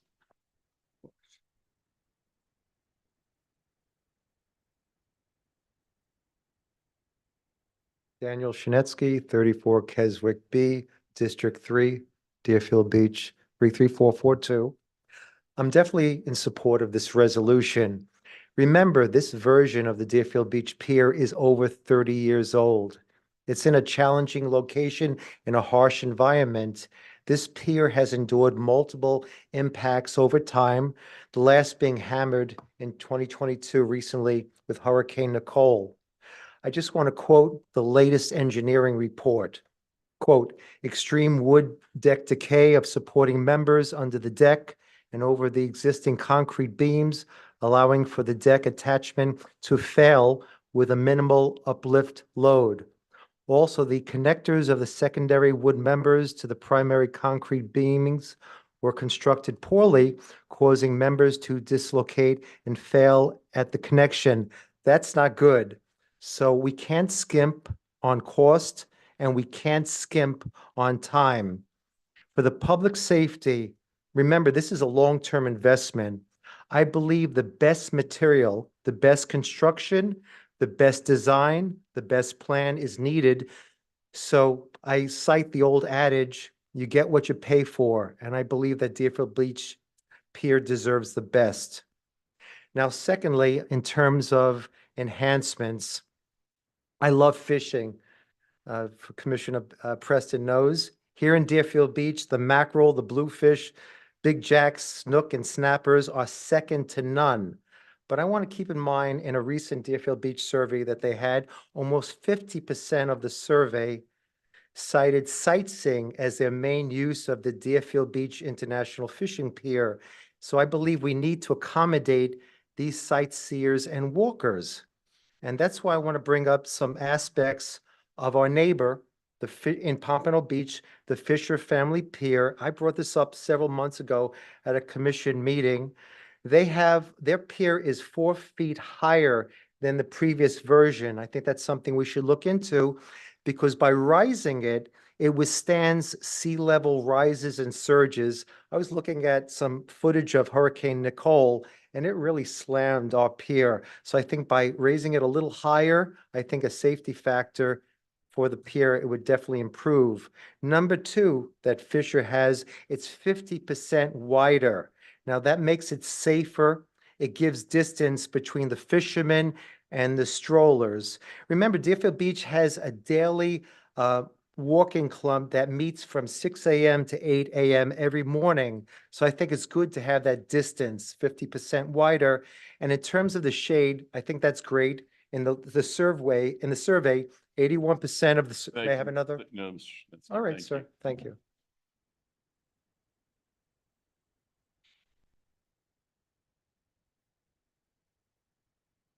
Hello, Paula Cook, 62 Centennial Court. I just would like to know the questionnaire that was put on the website in the fall, how many people actually answered it? And if you know, what percentage would that be of, say, Deerfield Beach's population? Thank you. Thank you.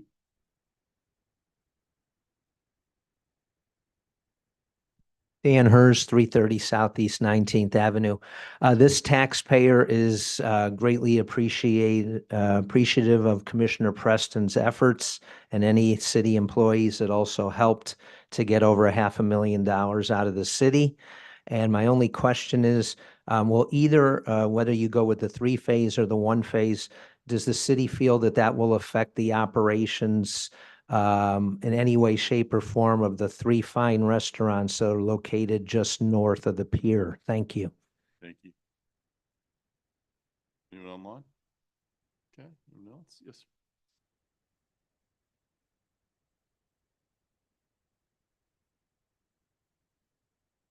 Aaron Locascio, 615 Southeast 12th Avenue. Full disclosure, I have a bit of a soft spot for the pier myself. When I moved here in grade school and didn't know anyone, I walked the 900 yards to the pier with fishing gear and tackle in tow every day. There is a lot of tax dollars here, no doubt about it, but I've always thought of the beach, Deerfield Beach, as being the crown. And if the beach is the crown, then the pier is the jewel. And this deserves a lot of attention and the right attention and upgrades to ultimately recognize it for what it is, as what I believe is the crown jewel of this city.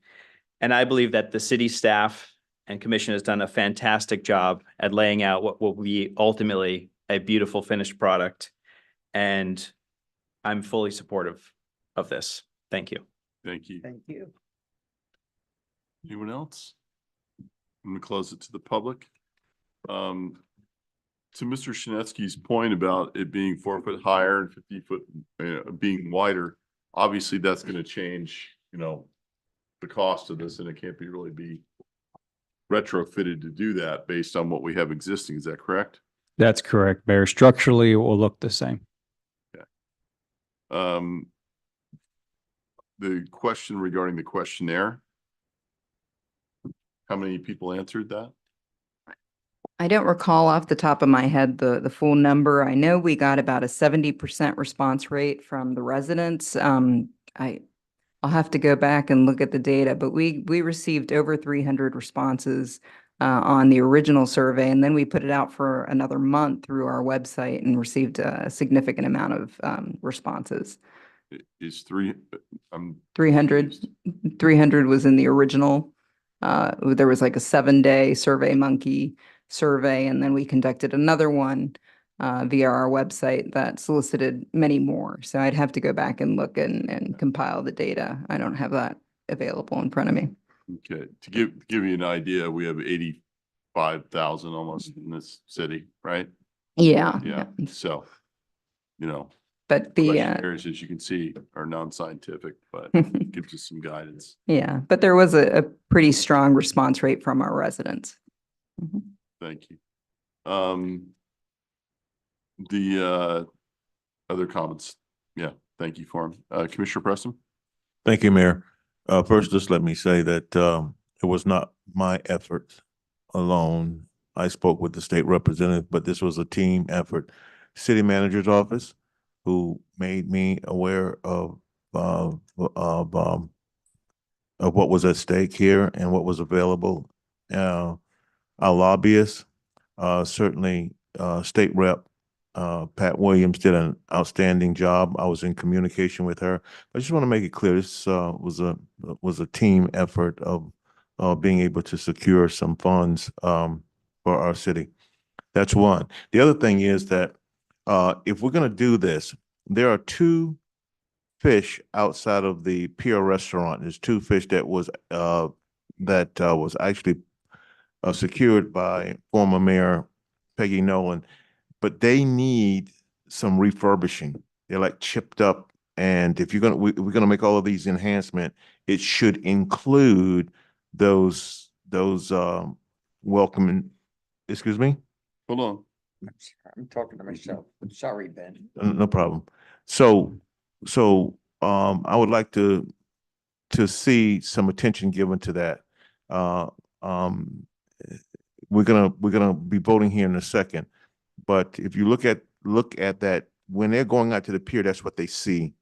And that's going to be a part of these enhancements. So we can't look at all of those enhancements and ignore those fish that are out there. And they actually add, some good scenery to our pier. And so it definitely needs attention.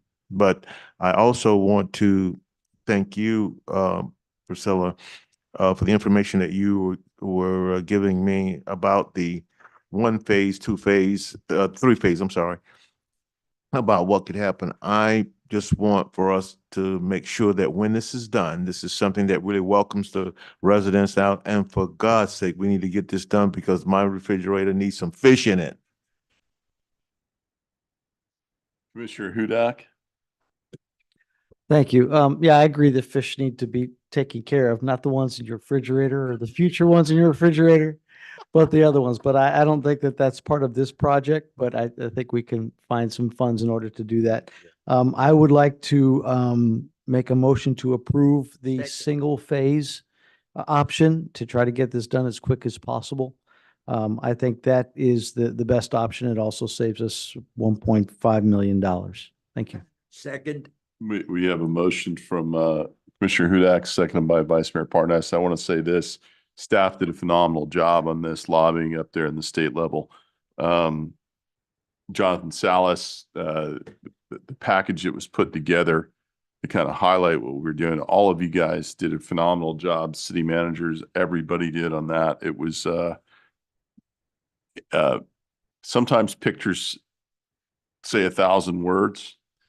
It was a little misleading. Commissioner Hudak and Commissioner Drosky and I were up there in Tallahassee when we made the presentation to our representatives. And we showed the picture of the pier with the wave crashing over when it was breaking. Because of the glow of the light, it looked like it was exploding. So when they saw that, it became this immediate sense of urgency from them. And they would bring staff and did you guys see this picture?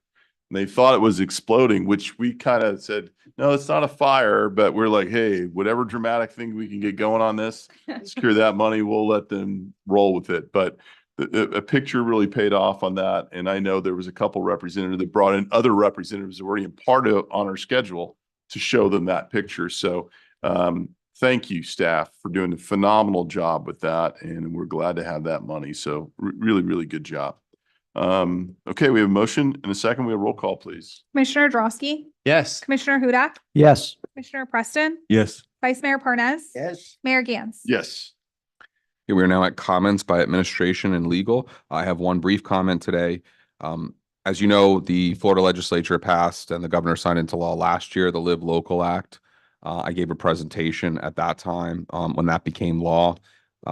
Last week, I think it was on Wednesday, the legislature approved what's been so-called the glitch bill to that act. It's Senate Bill 328. That has not been signed yet by the governor in law. And I just wanted to let you know that I plan on giving you a presentation and update on that at the next meeting, at the next commission meeting. And that's all I have for today. I'll turn it over to the manager. City manager. Thank you, Mayor. I do have some comments this evening and they honestly relate to public comment. And so I'd just ask that I have the ability to maybe speak about some of the public comments that have been made and provide the commission and the public some real answers related to some of the things that have been said recently. I'll start with some comments from last week. We heard some of the public talk about some issues at Pioneer Park and how those had not been resolved. But I can tell you is they were resolved months ago. The only outstanding remaining work to be done at Pioneer Park are some small playground surface areas that need to be patched up. And they have been, as a safety precaution, they have been taped off. But the work that was referenced has been completed for months. It was referenced that the average car size is 20 feet long and that what we were proposing on the development plan that we showed last time wasn't going to be enough. The average car size is 15 feet. Now, these are just, I say that only because there's comments that just people say out there and they're not based on fact. And most importantly, there were a lot of comments related to related to the beach parcels and how we went about that. And of course, trying to relate that back to the Siemens project. I think it's important that the commission understand, and I reiterate to them just what I believe was actually a very good job by myself, the city attorney, and the direction of the city commission. So if I may, there were a few phrases used specifically by Mr. Hers at the last commission meeting. And he said that a practice to deceive perfectly describes the city manager's behavior.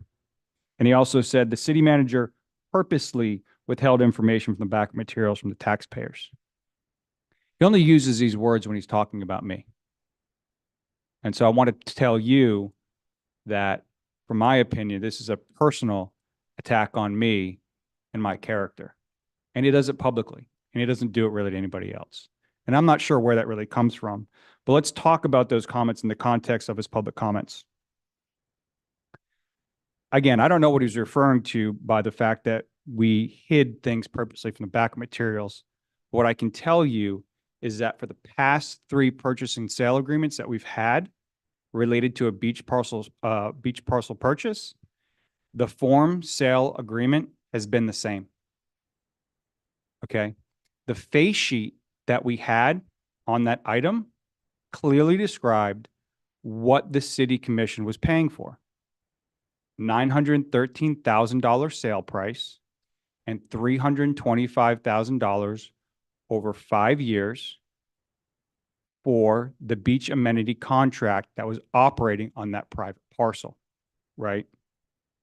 I want to remind the commission that you made it a top priority to purchase those beach lots. And it was your directive to me to diligently pursue that. So, this was the last remaining beach lot that we had to purchase. And, the last one to get into the public domain. The only ones that are remaining are adjacent to and owned by either a condominium or a hotel. So the question was raised about why we paid $83,000 more than what the appraised value was. And I'm happy to address that question. And I think that ultimately that was a very good deal for the commission to pay that price. And here's why. Yes, the appraisal was $83,000 less than what we purchased the property for, which is $913,000. But we were very transparent about the fact that the face sheet stated the purchase price is approximately 10% more than what the appraisal report said. We were transparent about that. The property appraiser, he had the property valued at approximately $241,271. So if you look at that just by itself, you would think that the city did pay an exorbitant amount for that property. Property appraisers got it at $241,000. The appraisal was $83,000 less. But the problem with that is that the property appraiser's website, they didn't have the correct square footage for the property. They only had the sliver of grass, or the berm that we call, and they did not extend it on the map all the way out to the mean water line. You can still see that today, even though the ownership has now changed to the city of Deerfield Beach. But what Mr. Hers said, he said that the city was losing 7 times the amount of tax revenue that it should have been receiving because of this mistake.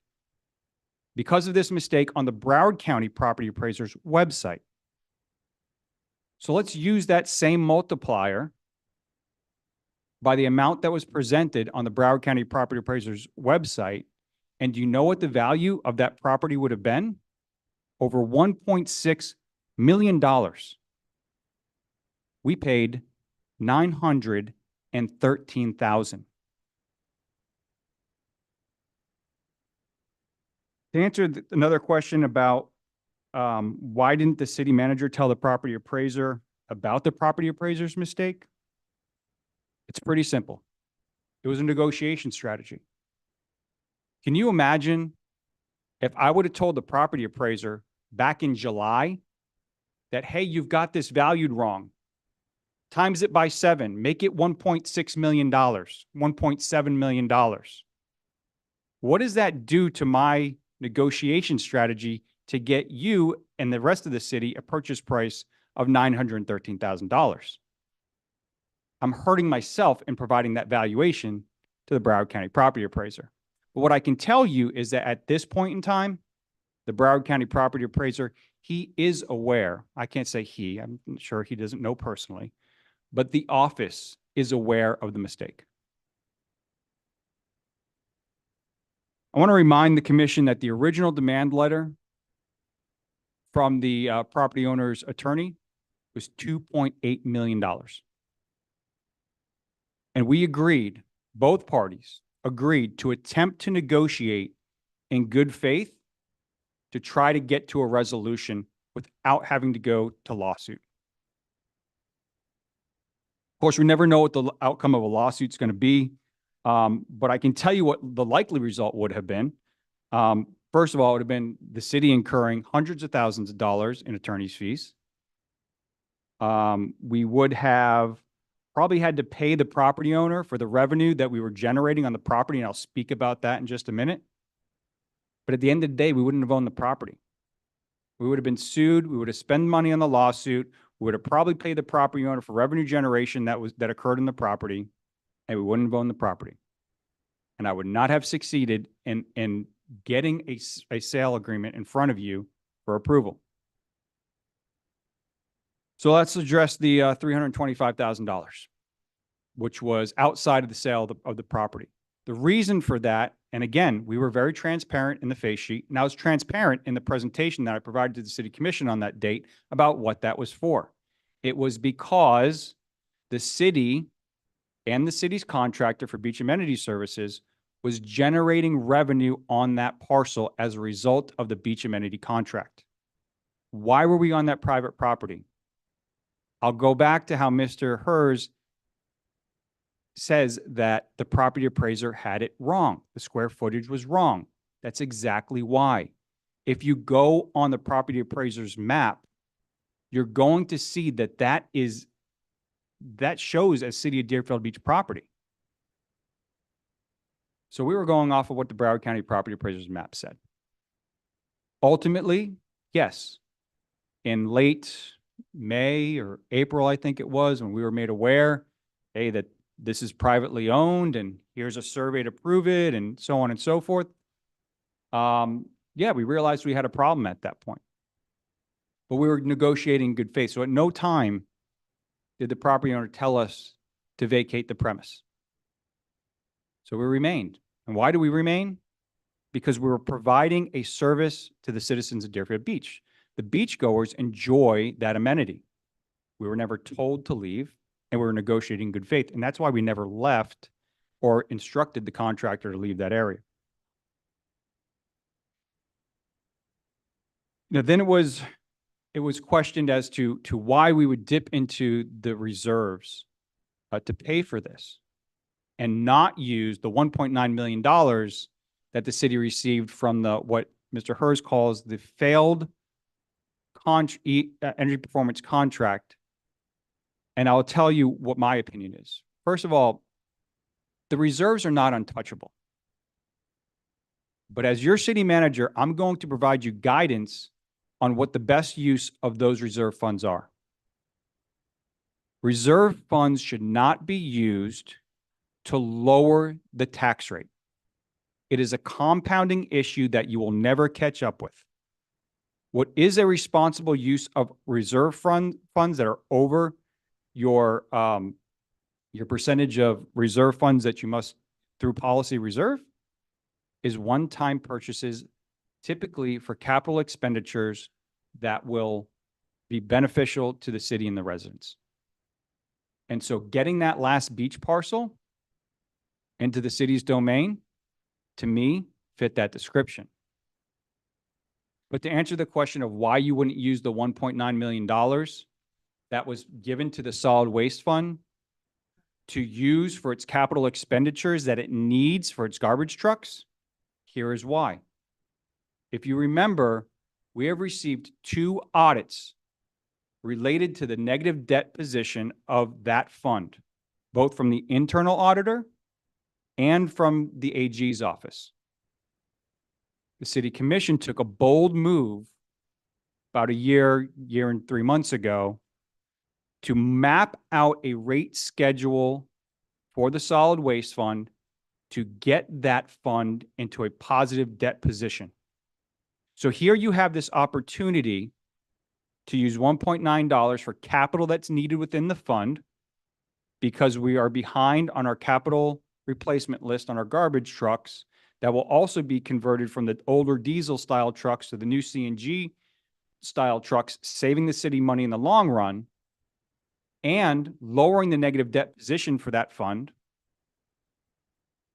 That is why I don't recommend using $1.9 million from the solid waste fund to pay for this one-time expense out of your reserves in the general fund on the last remaining beach parcel that we had to deal with. And since I've been here, I think it's been at least four beach parcels that we've been able to get and put a nail in that coffin. So I stand by the decisions that I've made regarding both of these issues. I applaud the city commission for their efforts and direction that they provided to me. And the last thing that I want to say is it's been said several times that I should be directing the city attorney. I just want to remind the city commission that I'm not responsible to him. He is responsible to you.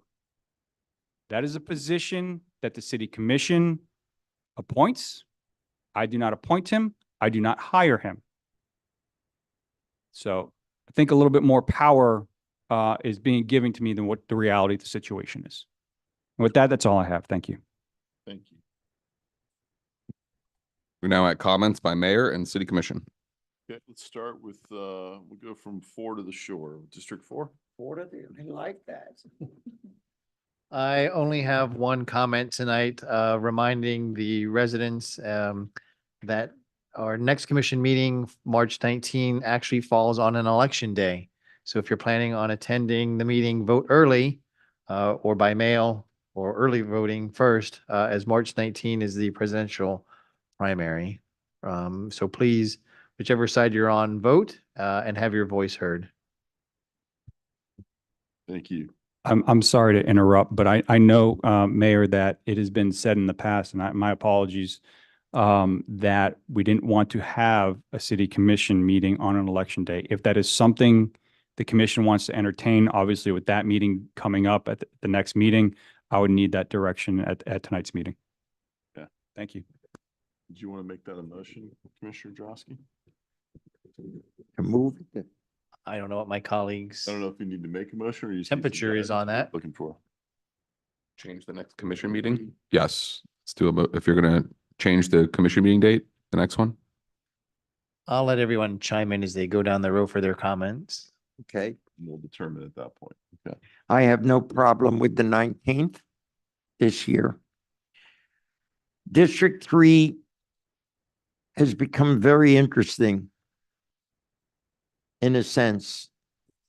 25 years ago was the village. The village controlled everything. Not so anymore.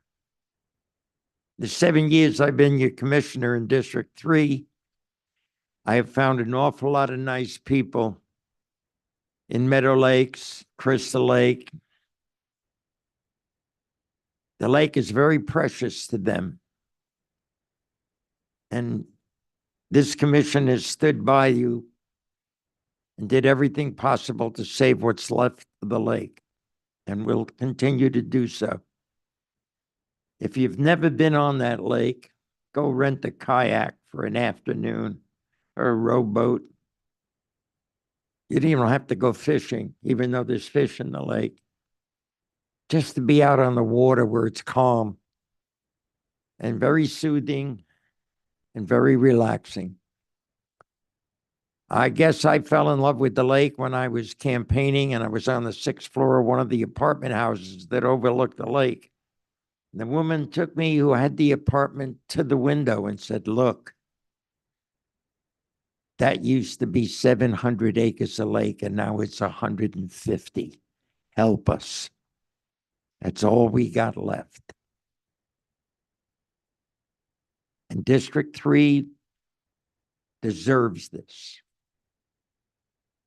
Because District 3 doesn't have a school. District 3 doesn't have a usable city park. But it has the lake. And to those that can hear me, know this. I'll lay down in front of any bulldozers before I see anything built on that lake. Because it's something that belongs in Deerfield.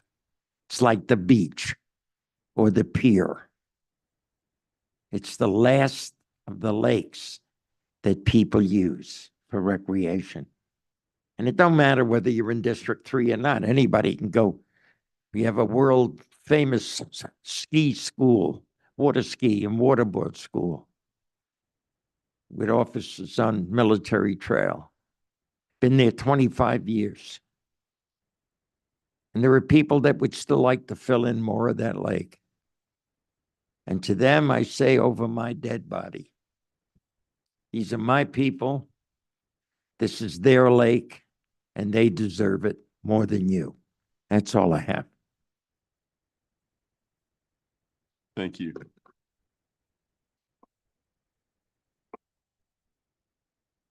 District 2? Thank you, Mayor.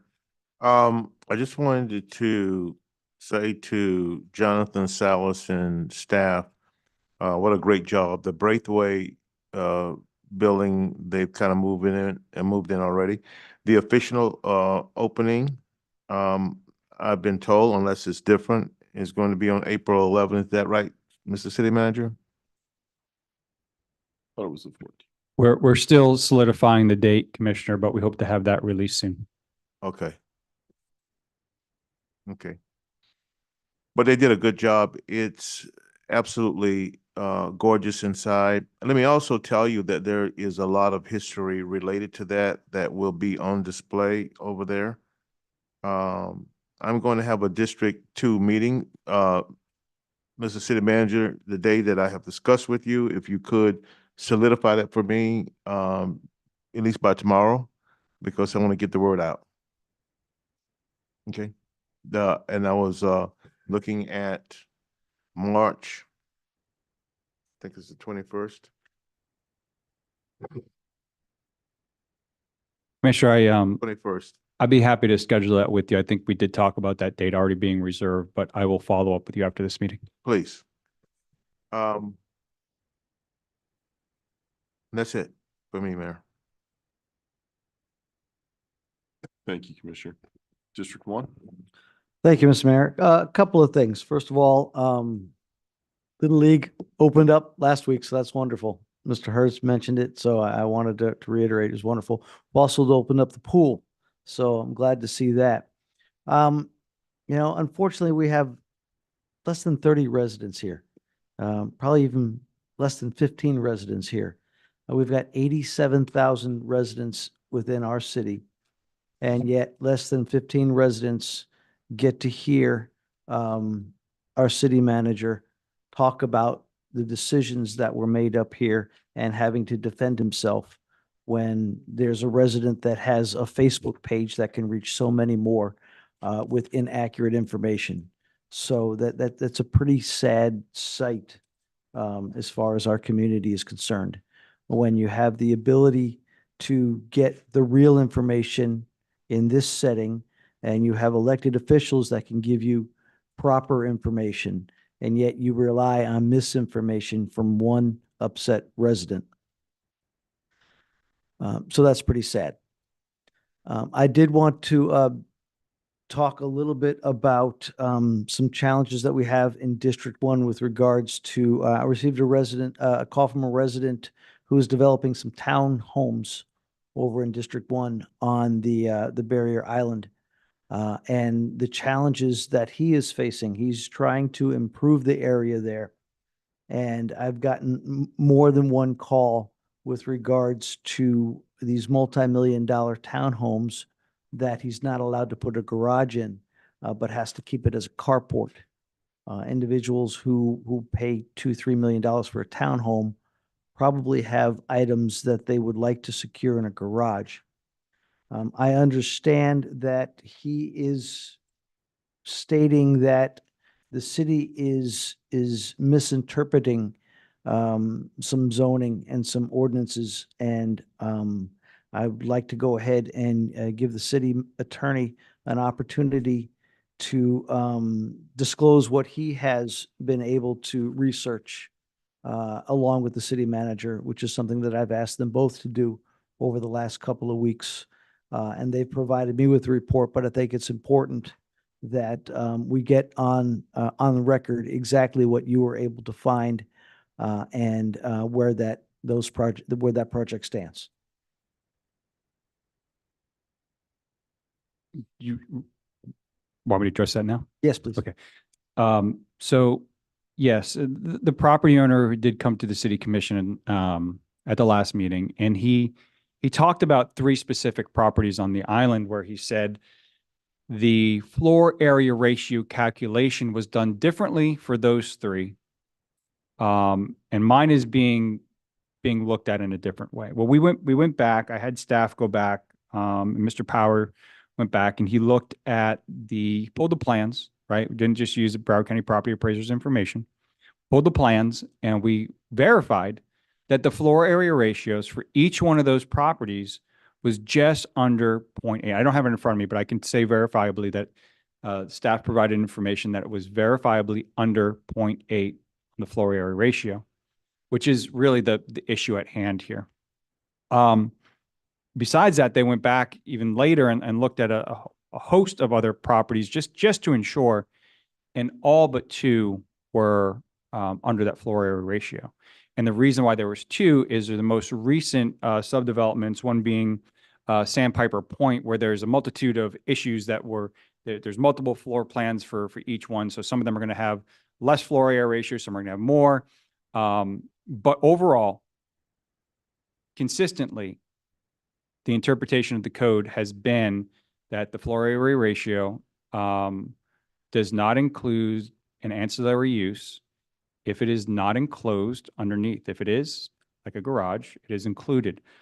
So that's fairly new, and I want to have the department sit down with Mr. Bova, go through that information that I just provided to you, and make sure that we're looking at the same thing, and so that he understands that we're not treating him any differently than we have. And some of the properties that he showed us go back to 2003, 2005, 2008. So post charter amendment, right, on the beach regulations. So you can see that it's been applied consistently since that time. So why can't we just change it? That one I'll let the city attorney take. Well, you could change the code, but keep in mind, because of the way the charter is drafted, the intention is that you're not supposed to be able to modify the regulations in the charter through the code. So, I'm happy to discuss that with you further in terms of the interpretation of FAR and the limitations that are in the charter. And what I would also add to what the city manager said is, I looked into the matter as well. Mr. Bova is reading from our code, and I can understand where he's coming from. There's a term that's used in our code that speaks to accessory parking, which is what he's pointing to. That's a very odd term to use in a residential context for a townhome or a single family home, because generally you have required parking. The only time that terminology is used that we could find in the code was talking about a parking structure, shared parking structure in a non-residential or a non-single family townhome residential context, which is why, I think the planning department's interpretation of this issue, is supportable. I certainly understand where Mr. Bova is coming from. I understand why someone would make a decision. Also, we don't prevent fully enclosed garages on the island. You could make the decision, of course, to lower the square footage that you have elsewhere and have a fully enclosed garage and it be counted. I understand the concept of wanting to maximize the square footage. So I just wanted to add that, and I'm happy to discuss with you more, anything you want to discuss with respect to the charter and the limitations in the charter. So basically, it would have to be a charter amendment in order to really make a change in this. I didn't necessarily say that. We could Okay. look at an ordinance, but I'd like to, sit down with you and understand exactly what you're looking to do. And make sure that, it's been vetted through planning too, so to understand the implications, not outside of the island too. Right. Because I think while we have the floor area ratio requirement in the charter for the island, if you make a change potentially to like, let's say the definition section or how floor area ratio is calculated, it may have implication outside of the island. As long as you all understand that, so you can make an informed decision, something we can definitely explore. Thank you, sir. That's all I have from District 1. Thank you very much.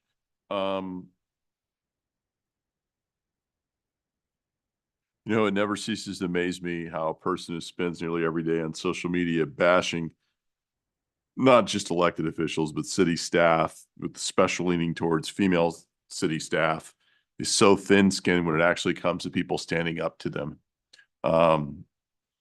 Especially when it's a failed candidate who's a public figure. Somehow they feel that they have the right to attack their employees' integrity, even make personal attacks if they so choose, just simply because they're a taxpayer. I have never believed in that, and I always enjoyed the fact that I just simply don't suffer the fools. But I shouldn't be surprised by this, because they, it's the same failed candidate who filed a complaint against his opponent because he played Santa Claus for a Kiwanis event in which he's a longtime Kiwanian. Same candidate complained about a boycott of wanted a boycott of a restaurant because they put a sign of its opponent in the window, or declared a boycott on a Deerfield Beach restaurant because I had my victory party there.